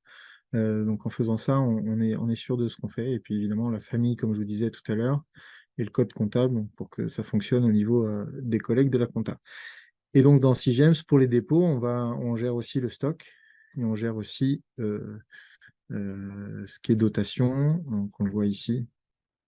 On peut renseigner la dotation et donc on répond parfaitement à l'arrêté sur ces différents points, notamment le livret. Donc ça, c'est ce que je vous disais pour le paramétrage de refacturation, dépôt avec avec renouvellement ou facturation seule pour les prêts. Et puis, donc ça, c'est le champ indispensable, la référence, parce que c'est cette case-là que ITRAS vient interroger pour être reconnu et après faire le mapping. Et ici, on voit qu'on a la case qui est prévue pour l'IUDID, sachant que cette case-là, c'est depuis une mise à jour. C'est-à-dire que quand on a lancé ce projet-là, elle n'existait pas encore sur Sigems, donc on ne pouvait pas travailler avec ça. Depuis, donc elle existe, donc il va falloir remplir. Donc on est alors, au niveau captation de l'information, comme je disais, il trace à cette information-là. Mais pour l'instant, quand on fait la passerelle vers Sigems, il trace envoie les informations, mais ne vient pas écrire. Donc il vient pas remplir ce champ-là. Donc on attend une réponse en fait de l'éditeur de Sigems pour pouvoir faire cette étape-là, alors pas à chaque fois sans doute, mais au moins de temps en temps pouvoir revenir prendre toutes les infos qu'on a captées à un moment donné sur une période et puis venir inscrire au bon endroit l'IUDID. Comme ça, on va compléter petit à petit notre base de données. Alors, c'est un bien gros mot, mais on a fait une sorte de gestion de risque sur la base de données, c'est-à-dire qu'on a réfléchi aux différents paramétrages possibles et donc leurs conséquences pour pouvoir choisir tel ou tel paramétrage. Alors, sur le référencement, donc, alors moi, je n'ai pas voulu m'adosser à une base comme CIODM, par exemple, parce que j'avais pas de champ de libellé importé, alors que je voulais vraiment garder mon libellé propre. Donc, j'ai vu que Docteur Petit avait pu faire enfin, le faire quand même, donc c'était bien. Mais moi, je trouvais que c'était intéressant si on faisait ça, d'avoir le libellé importé. Et moi, je l'avais pas. Après, vu le nombre de créations qu'on avait à faire, ça restait quand même raisonnable. En fait, au départ, j'ai tout fait sur Excel. On a créé sur Excel et après, on a importé directement dans Sigems. Donc, finalement, je suis parti de quelque chose qui existait déjà. Je l'ai juste remanié pour que ce soit dans les bonnes cases. Et après, j'ai tout réimporté. Donc, je ne voyais pas l'intérêt de recréer et d'aller sur chaque fiche d'un référenceur comme CIODM pour pouvoir importer à chaque fois. Et en plus, après, de devoir rechanger encore le truc. Parce que de toute façon, j'avais plein de champs encore à devoir changer. Donc, j'ai fait ce choix-là. En plus, si on compare avec le docteur Petit, on voit que moi, je crée qu'une seule fois, en fait, dans un seul logiciel, si j'ai bien compris son schéma tout à l'heure, alors qu'elle peut avoir plusieurs endroits. Donc, il faut que ces IODM puissent faire le lien, alors que bah, nous, finalement, c'est une fois qu'on a créé, l'information est la même à chaque étape.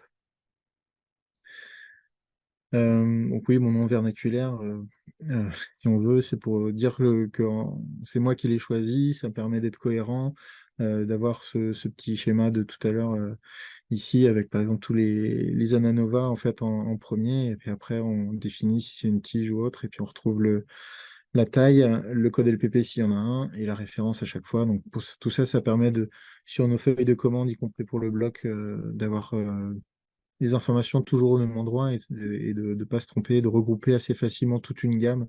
J'ai trouvé ça intéressant. En orthopédie, quand il y a plein de lignes, ça permet d'aller plus vite. au niveau d'ITRAS, donc c'est ce que je disais, il faut une référence unique et obligatoire. Et donc, on s'est retrouvé à avoir deux distributeurs pour une même référence parce que c'était le même fabricant.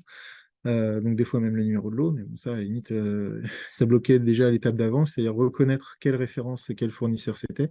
ITRAS n'est pas capable de le faire quand il y a enfin, si c'est la même référence, il ne peut pas savoir de quel fournisseur ça vient.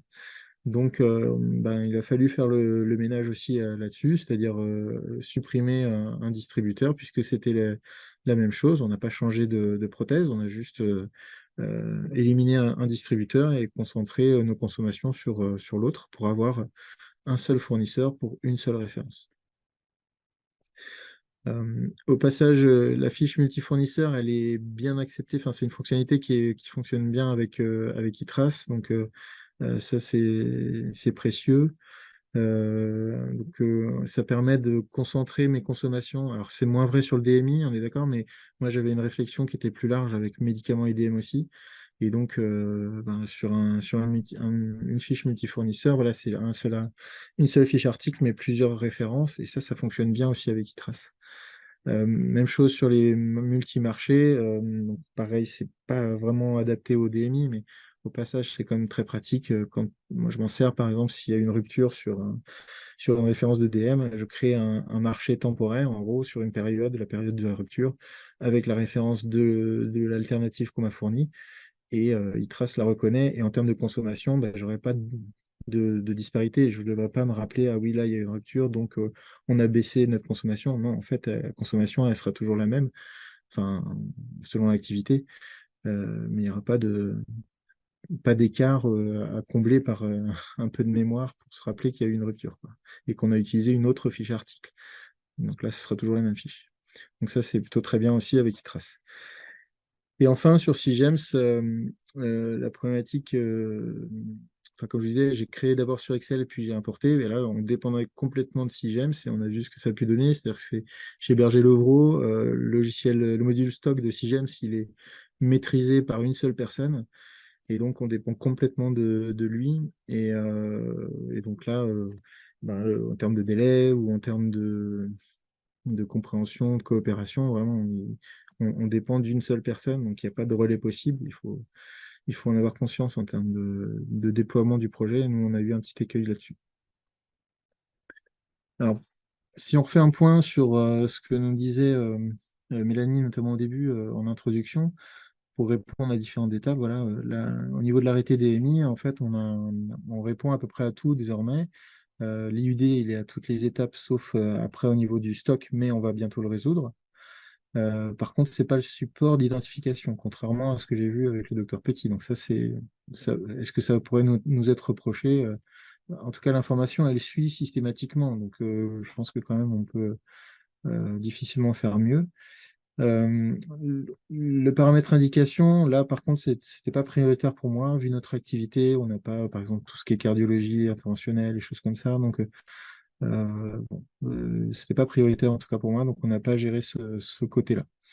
Par contre, au niveau de l'IRV thérapeutique, oui, on peut le mettre sur Sigems, comme je vous l'ai dit, médicaments, DM, DMI, donc là on est bon. La dotation aussi, comme je vous l'ai dit, pour les dépôts permanents en tout cas, évidemment, parce que pour les prêts, il n'y a pas d'intérêt, enfin, il n'y a pas de stock, donc pas de dotation. Et puis pour les DMI en achat.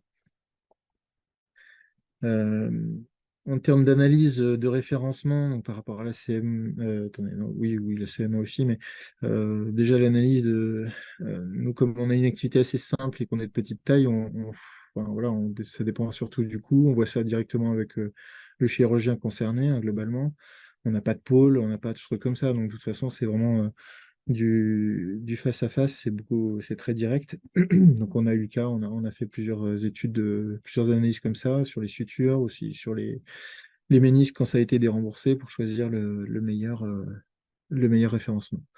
Et au niveau CME, comme pour la validation, ben, c'est plutôt a posteriori la plupart du temps, hein, quand il n'y a pas un énorme enjeu ou que c'est uniquement avec un praticien, en gros on le voit ensemble et puis on l'entérine après en Comédims, histoire d'avoir une trace quand même officielle.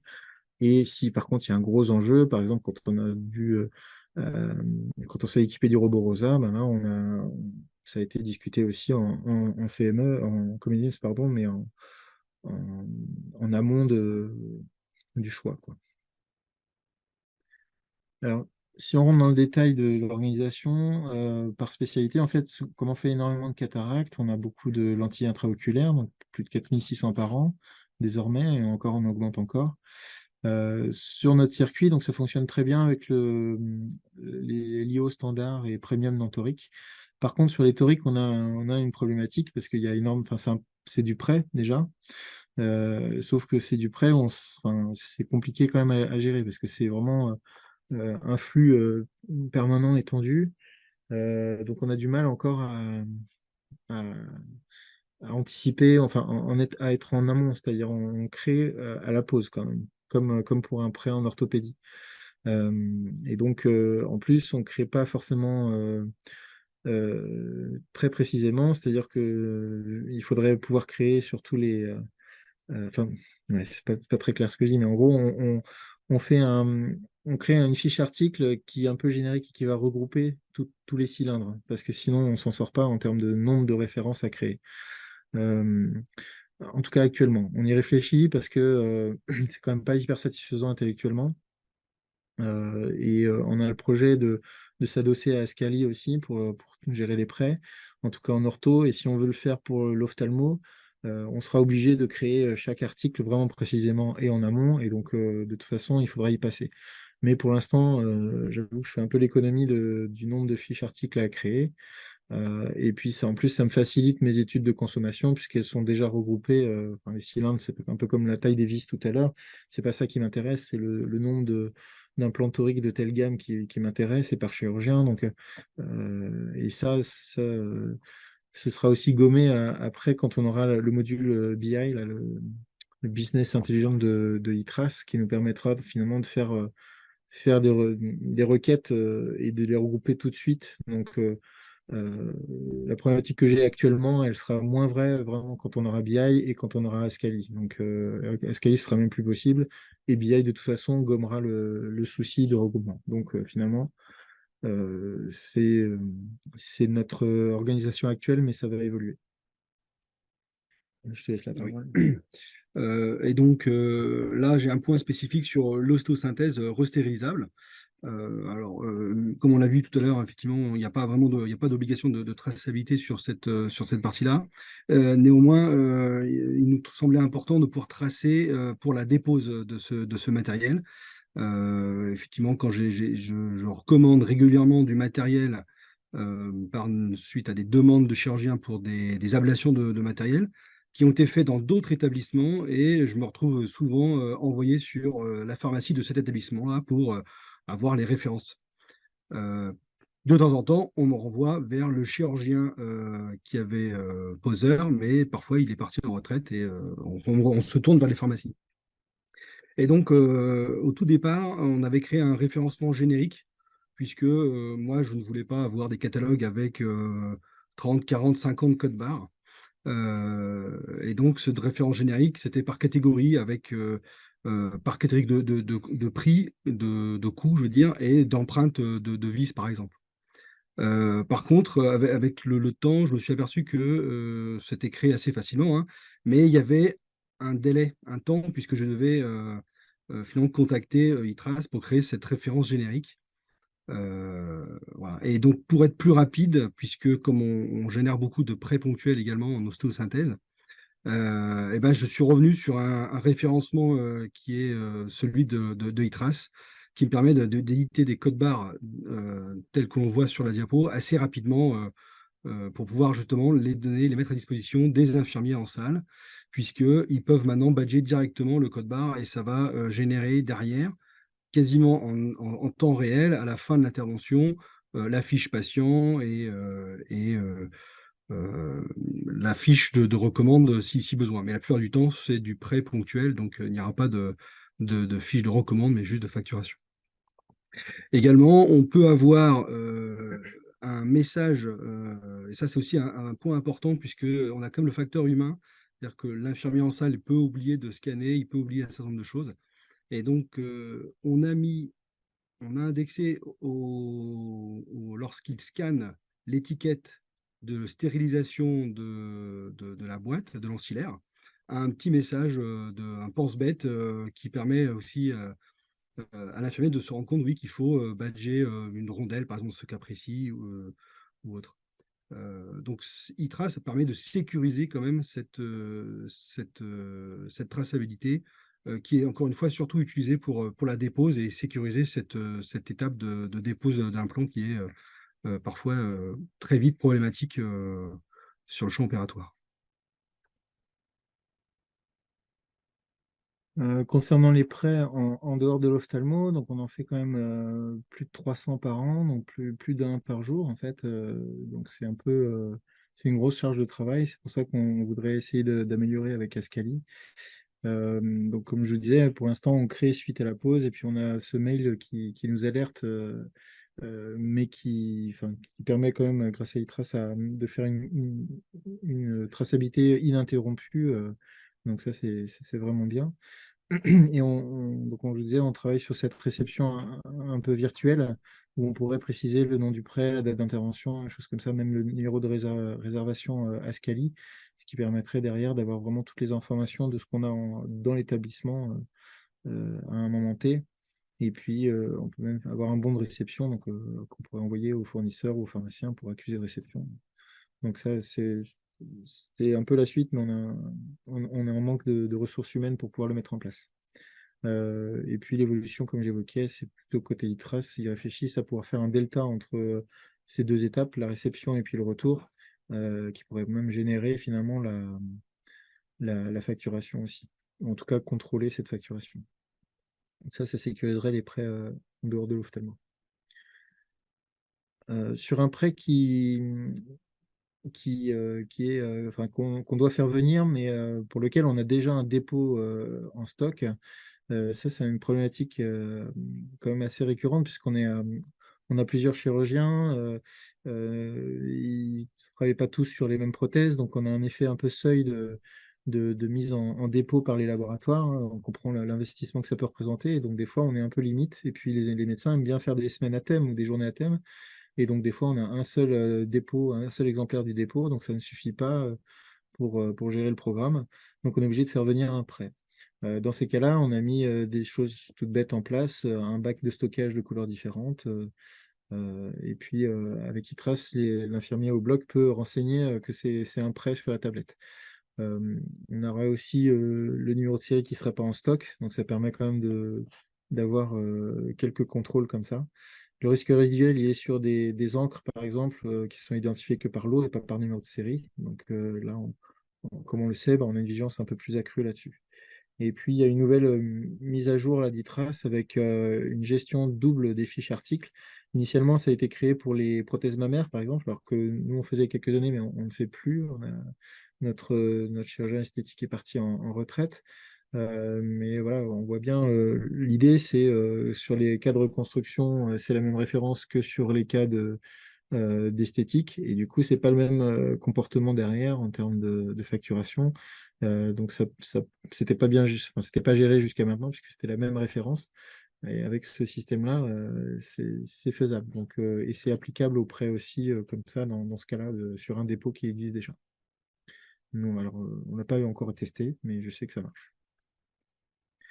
Quelques écueils qu'on a pu rencontrer, toujours en lien avec le référencement, hein, il y en a eu d'autres, mais globalement ça a été.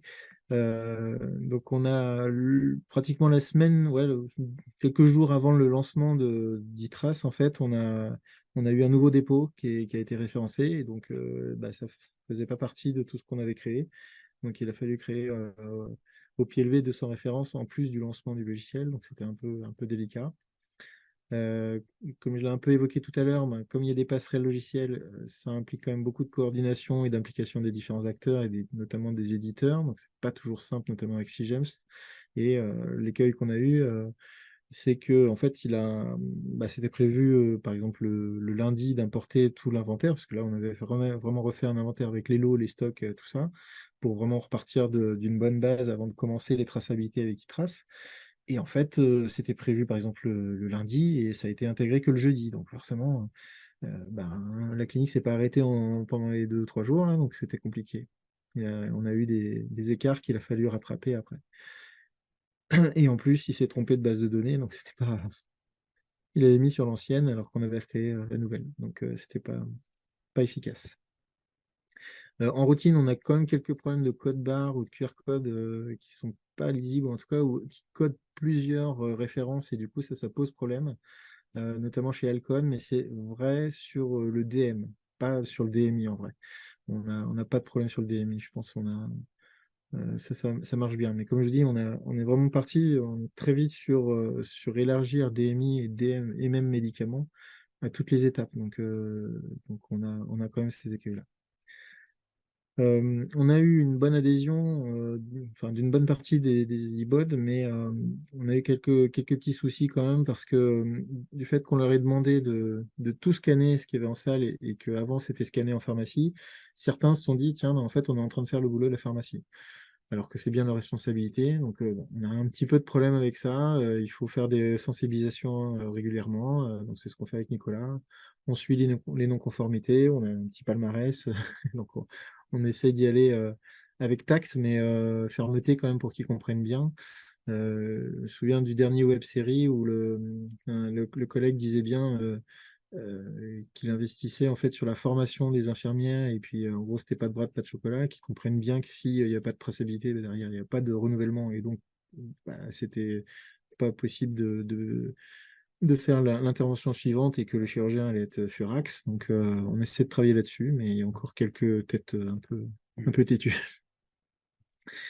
On a eu, donc, comme je disais, une bonne adhésion de la direction au départ, mais après, quand il a fallu déployer le nombre de tablettes un peu plus, parce que finalement le champ était trop restreint au départ, ou rajouter quelques modules, bon, bah là, il faisait un peu la fine bouche, alors que c'est vraiment enfin, pour fonctionner, c'est juste essentiel, quoi. Et puis, bah, finalement, cet outil-là nous permet de faire beaucoup plus de choses qu'avant, donc on les fait beaucoup mieux, mais ça nous prend aussi plus de temps. Alors que dans la croyance du directeur, on a gagné du temps puisqu'on a informatisé. Alors qu'on était déjà informatisé, donc en vrai, on fait juste mieux ce qu'on faisait avant. C'est plus sûr, c'est plus fiable, mais ça nous prend aussi plus de temps. Il y a certaines choses qu'on ne pouvait pas faire avant qu'on fait maintenant, notamment la réception avec Trace, et ça prend du temps. Donc là, on est un peu en inadéquation de ressources humaines par rapport à l'activité. En conclusion, donc, pour parler encore d'ITRAS, mais c'est vraiment un outil formidable pour combler les trous et monter des passerelles entre les différents logiciels pour en tirer vraiment le meilleur du DPI et de SIGEMS notamment. Et vraiment, il fait le lien entre tout ça avec une ergonomie, comme on avait dit, 2.0 à l'époque, parce que c'est vraiment, on passait pas de Enfin, plus de papier, mais c'était pas plus de papier, et on travaille sur PC, c'est plus de papier, on travaille sur une sorte de smartphone en salle, donc ça pose même quelques problèmes. Il y a des patients qui demandent, mais en fait, il est sur son téléphone. Non, non, il est en train de travailler, l'infirmier. Et donc on fait un peu d'éducation aussi par rapport à ça, mais c'est vraiment en termes de mobilité, c'est impressionnant. On est vraiment très actuel, on va dire, sur la technologie. Puis il y a plein de fonctionnalités étendues. J'en ai pas parlé aujourd'hui parce que c'était centré sur le référencement, mais il y a vraiment beaucoup de choses.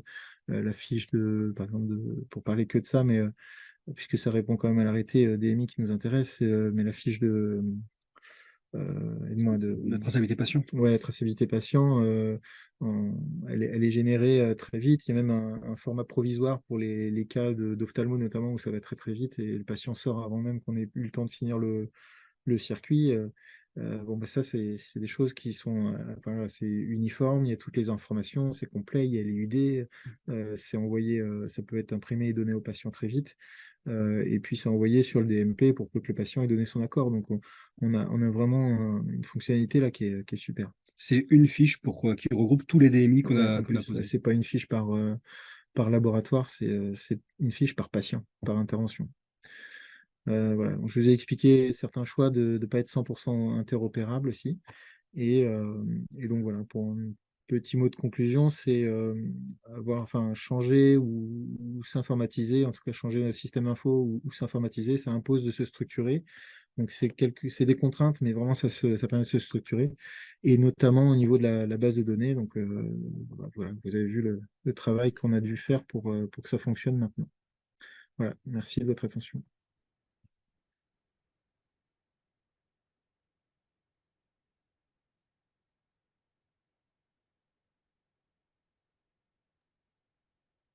peut-être passer un petit temps de questions-réponses. Mélanie, qu'est-ce que tu en penses par rapport à ça? On a un petit peu dépassé. En tout cas, merci pour cette intervention. C'était très clair. Ça permet aussi aux collègues de voir un petit peu votre organisation, les logiciels que vous avez pu utiliser. N'hésitez pas surtout à poser des questions, peut-être via le chat, prendre la main, vous levez la main si vous avez des questions pour nos intervenants. J'en ai peut-être une. Bah, Abir, tu en as commencé à en répondre, mais peut-être à l'oral, ça sera mieux. Abir, comment fais-tu pour vérifier les indications et pour quel type de DMI? Sur quel champ des DMI comment fais-tu pour vérifier les indications? Alors, tout d'abord, les indications, on les vérifie, elles sont suivies pour toutes, parce que depuis 2007, effectivement, il y en a beaucoup qui sont sortis de la T2A, mais on les a quand même suivis depuis 2007. Par exemple, les valves cardiaques, les défibrillateurs cardiaques, d'autant plus qu'ils sont sur la liste intra-GHS. Donc, tout ça, on continue à les suivre. Mais par contre, on vérifie pas les indications. On vérifie en priorité les indications des DMI qui sont T2A et pour lesquels il faut faire des fiches comp et envoyer la TIH. Et donc, ces indications-là, comme je vous ai dit, donc on a des formulaires papier avec les indications FAST. Hein, donc, on a repris les indications FAST. Alors, certes, donc le problème, c'est la mise à jour. Mais en tout cas, tout ce qui est coché sur cette fiche papier est vérifié dans le DPI. Alors, dans le CRO ou dans le compte-rendu d'hospitalisation. Voilà. Est-ce que c'est Il y clair? avait peut-être aussi des questions, tu peux peut-être les reprendre à l'oral. Pour l'instant, c'était des questions qui t'étaient adressées. C'était sur la fiche d'implant, le fait, est-ce qu'on peut retrouver plusieurs DM, même si j'ai la réponse. Comment est organisée cette impression de la fiche d'implant? Voilà, comment tu fais pour la Alors, en sortie fait, des patients? aujourd'hui, le règlement, il impose aux industriels de fournir la carte implant, enfin la fiche implant, dans son packaging. Mais ça, c'est le règlement, c'est tout récent, hein. Donc, nous, on a travaillé avant le règlement et on a mis en place d'une façon institutionnelle cette carte, cette fiche implant qui regroupe tous les implants qui sont posés pour un patient. C'est-à-dire qu'on ne va pas faire une fiche par implant pour un patient donné, on va prendre le patient et on va faire la traçabilité de tous les implants. Alors, ce qui nous manque aujourd'hui, c'est l'explantation. Imaginons un patient qui a une prothèse de hanche et pendant le séjour, voilà, donc il y a eu un incident et qu'on était obligé donc de remplacer une pièce. Aujourd'hui, je ne peux pas faire l'explantation dans mon logiciel Citistock. Donc, le patient, il sort malheureusement avec une fiche implant avec les explants. Mais on est en train de travailler avec Citistock et CGDIM pour justement, pour retirer les explants de la fiche implant. Donc ça, Et une c'est autre donc question voilà la qui... première question. La deuxième question, comment je vérifie que cette fiche implant, elle est imprimée? Dans DXCare, quand ils impriment, j'ai la traçabilité de l'impression. Donc je sais que telle fiche implant a été imprimée. Voilà. Hmm. Alors voilà, mes données, je n'ai pas la traçabilité de données. Justement, on est en train de monter un projet avec une équipe pharmaceutique, justement pour faire pas de la conciliation, donc participer aux conciliations, justement. Donc, il y a un interne qui va arriver au mois de novembre et on va démarrer un projet, on va commencer en orthopédie, justement, une expérience pour justement la sortie patient, contrôler donc la fiche de traçabilité en même temps que les PHEV. Tu sais, donc les ordonnances de prescription hospitalière exécutées en vie. Voilà.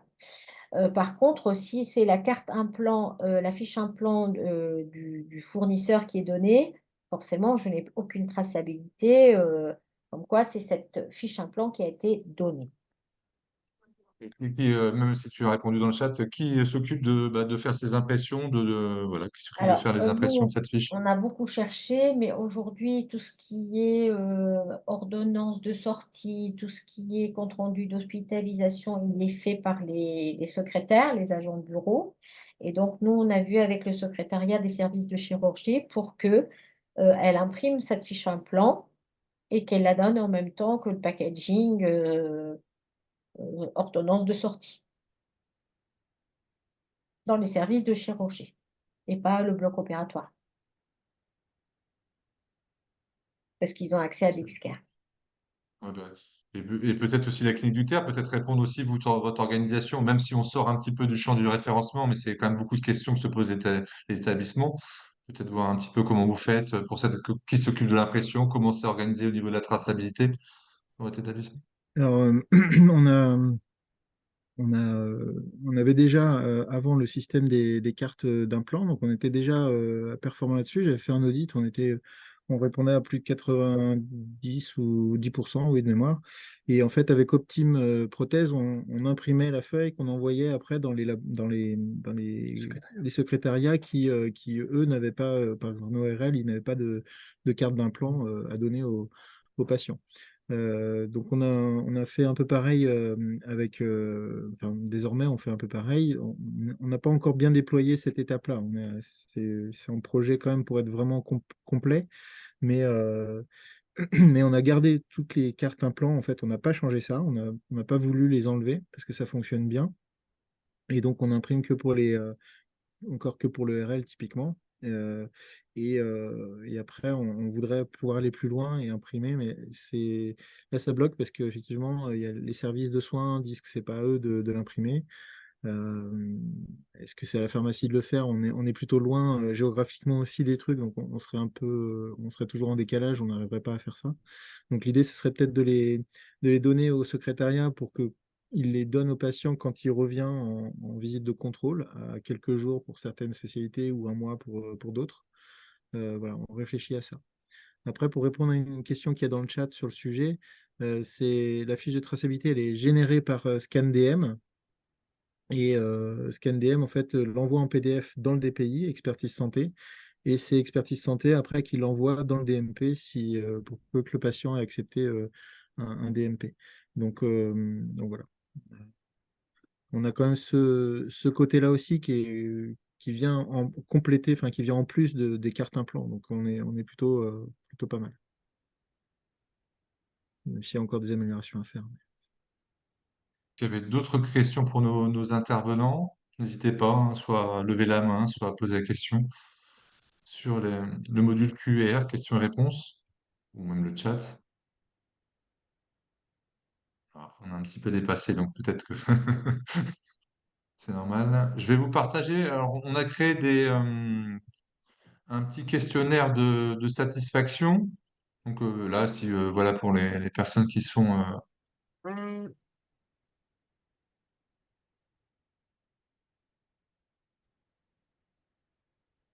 Oui. voilà. Donc là, vous pouvez cliquer sur le questionnaire.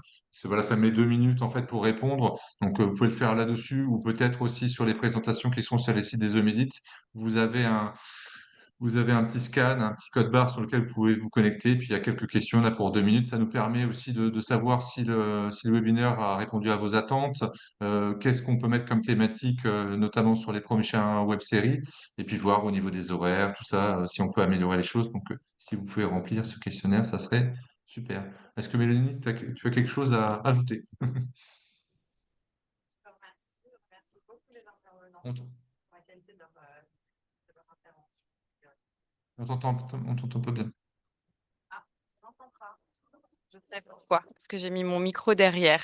Désolée. Voilà. Donc, non, non, j'ai rien à ajouter. Je remercie beaucoup les intervenants pour la qualité de leur intervention, justement, et pour avoir pris le temps de répondre aux différentes questions. Par contre, je vois qu'il y a encore une dernière question qui vient d'apparaître sur les patients en ambulatoire. Peut-être on peut prendre Pour les 2 minutes patients pour la ambulatoires, est-ce traiter. que c'est la même organisation et est-ce que les patients ambulatoires ont leur carte d'implant avant la sortie? Je pense que c'est ça la question. Mm. Est-ce que vous arrivez à avoir une organisation qui permet aux patients ambulatoires d'avoir sa carte d'implant avant la sortie? Alors oui, c'est la même chose, c'est-à-dire que c'est le même principe. Ils ont la possibilité pour le CHU d'Amiens de donner la fiche implant, donc si elle est créée, hein, voilà. Alors normalement, voilà, donc c'est en temps réel, hein, donc quand on fait la traçabilité de pause, eh bien donc l'information elle est générée directement dans Cdstock. En revanche, quand on fait, il s'agit d'un dépôt temporaire, Et ça, c'est rare pour l'ambulatoire, hein, quoique pour l'ostéosynthèse, mais bon, c'est pas une traçabilité obligatoire. Mais je sais qu'en ambu, ils donnent beaucoup les cartes implants qui sont fournies dans le packaging des industriels et le bloc, il les garde, il les jette pas. Ça, c'est important parce que les jeux de cartes là, de la prothèse de hanche ou de genou, bon, quoique les prothèses, non, mais c'est surtout, je ne sais pas, l'ostéosynthèse, par exemple, elles sont gardées et elles sont remontées au sein de l'UMCA pour pouvoir les transmettre aux patients. La difficulté aujourd'hui, c'est justement quand le code n'est pas créé dans notre base référentielle, hein, contrairement à ITRAS. D'ailleurs, ITRAS, je connais bien et j'aurais bien aimé aussi travailler avec ce logiciel. Malheureusement, le choix n'a pas été porté là-dessus. En tout cas, aujourd'hui, avec les logiciels que nous avons aujourd'hui, on n'a pas la possibilité de créer. Si, on a une possibilité de créer, mais après, nous, on a fait un choix de ne pas l'appliquer parce que nos interfaces partent toujours de Mac2 vers Cedistock, de Mac2 vers Gildas et non pas Cedistock Mac2. Donc, de ce fait-là, je ne peux pas faire comme d'autres centres le font. Hein, je sais qu'à Lille, ils le font. Ils créent dans Cedistock des fiches produits de manière à ce que la traçabilité patient soit faite en temps réel. Nous, on n'a pas fait ce choix-là, donc de ce fait-là, c'est un facteur limitant. Voilà. Donc pour l'UMCA, c'est donc, ils ont la possibilité soit la carte implant institutionnelle, soit la carte implant qui est fournie dans le packaging. Voilà. Ben, on t'a perdu. Du tout. On est dans le même cas. En fait, on utilise, comme je disais, toujours les cartes implants. Et pour l'ophtalmo, ça fonctionnait toujours, enfin, ça a toujours fonctionné comme ça. Donc, on n'a pas changé. Et la carte d'implant part avec le patient du bloc, en fait. Alors, par contre, on n'utilise pas les données qu'on aurait pu capter avec ScanDM. Ça, c'est vrai. C'est un peu un circuit parallèle, quoi. Enfin, il n'y a pas de raison que ce soit pas la même information. C'est l'implant qui est posé, la carte implant qui est dans la boîte, et donc c'est donné par l'infirmière avec le dossier du patient quand il sort du bloc. Donc ça, c'est en ambulatoire, ça fonctionne bien. Enfin, toutes nos cataractes sont ambulatoires, Mm. donc ça marche bien. Après, sur des rares cas comme je disais, l'ORL, là où c'est un peu plus compliqué, mais du coup, on fait à distance, c'est-à-dire quand il y a une visite de contrôle, on va redonner cette information-là après. Il y a un rattrapage. Ouais. Je vois que quelqu'un veut lever la main.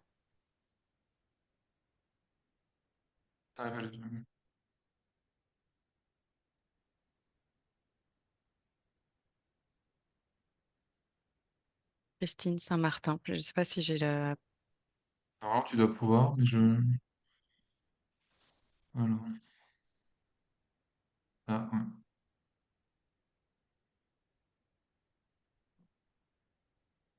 ouais. C'est bon, normalement. Allez-y, vous pouvez parler. Pour Ouvrir le Christine micro. Saint-Martin. Ouais, normalement, on vous a donné la main.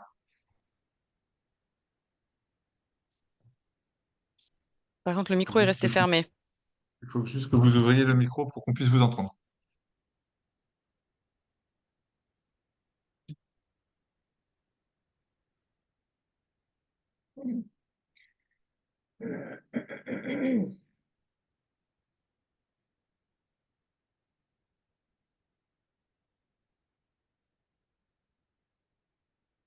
Peut-être recourir au chat si le micro marche pas.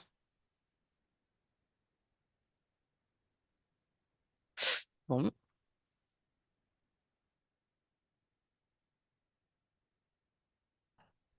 On va vous remercier donc pour votre présence sur cette série, ce troisième épisode de la web-série DMI. Un grand merci encore à Albert Petit et Étienne Loiseau pour les présentations et la clinique du Terre et le CHU d'Amiens Picardie. Et puis on vous retrouve très bientôt pour un quatrième épisode dont on est en train de définir les contours avec les collègues du réseau Médit. À très bientôt, merci Merci à à vous. tous. À très bientôt. Belle Au fin de journée revoir. à Au revoir. toutes et à tous. Merci. Au revoir. Au revoir. Au revoir. Au revoir.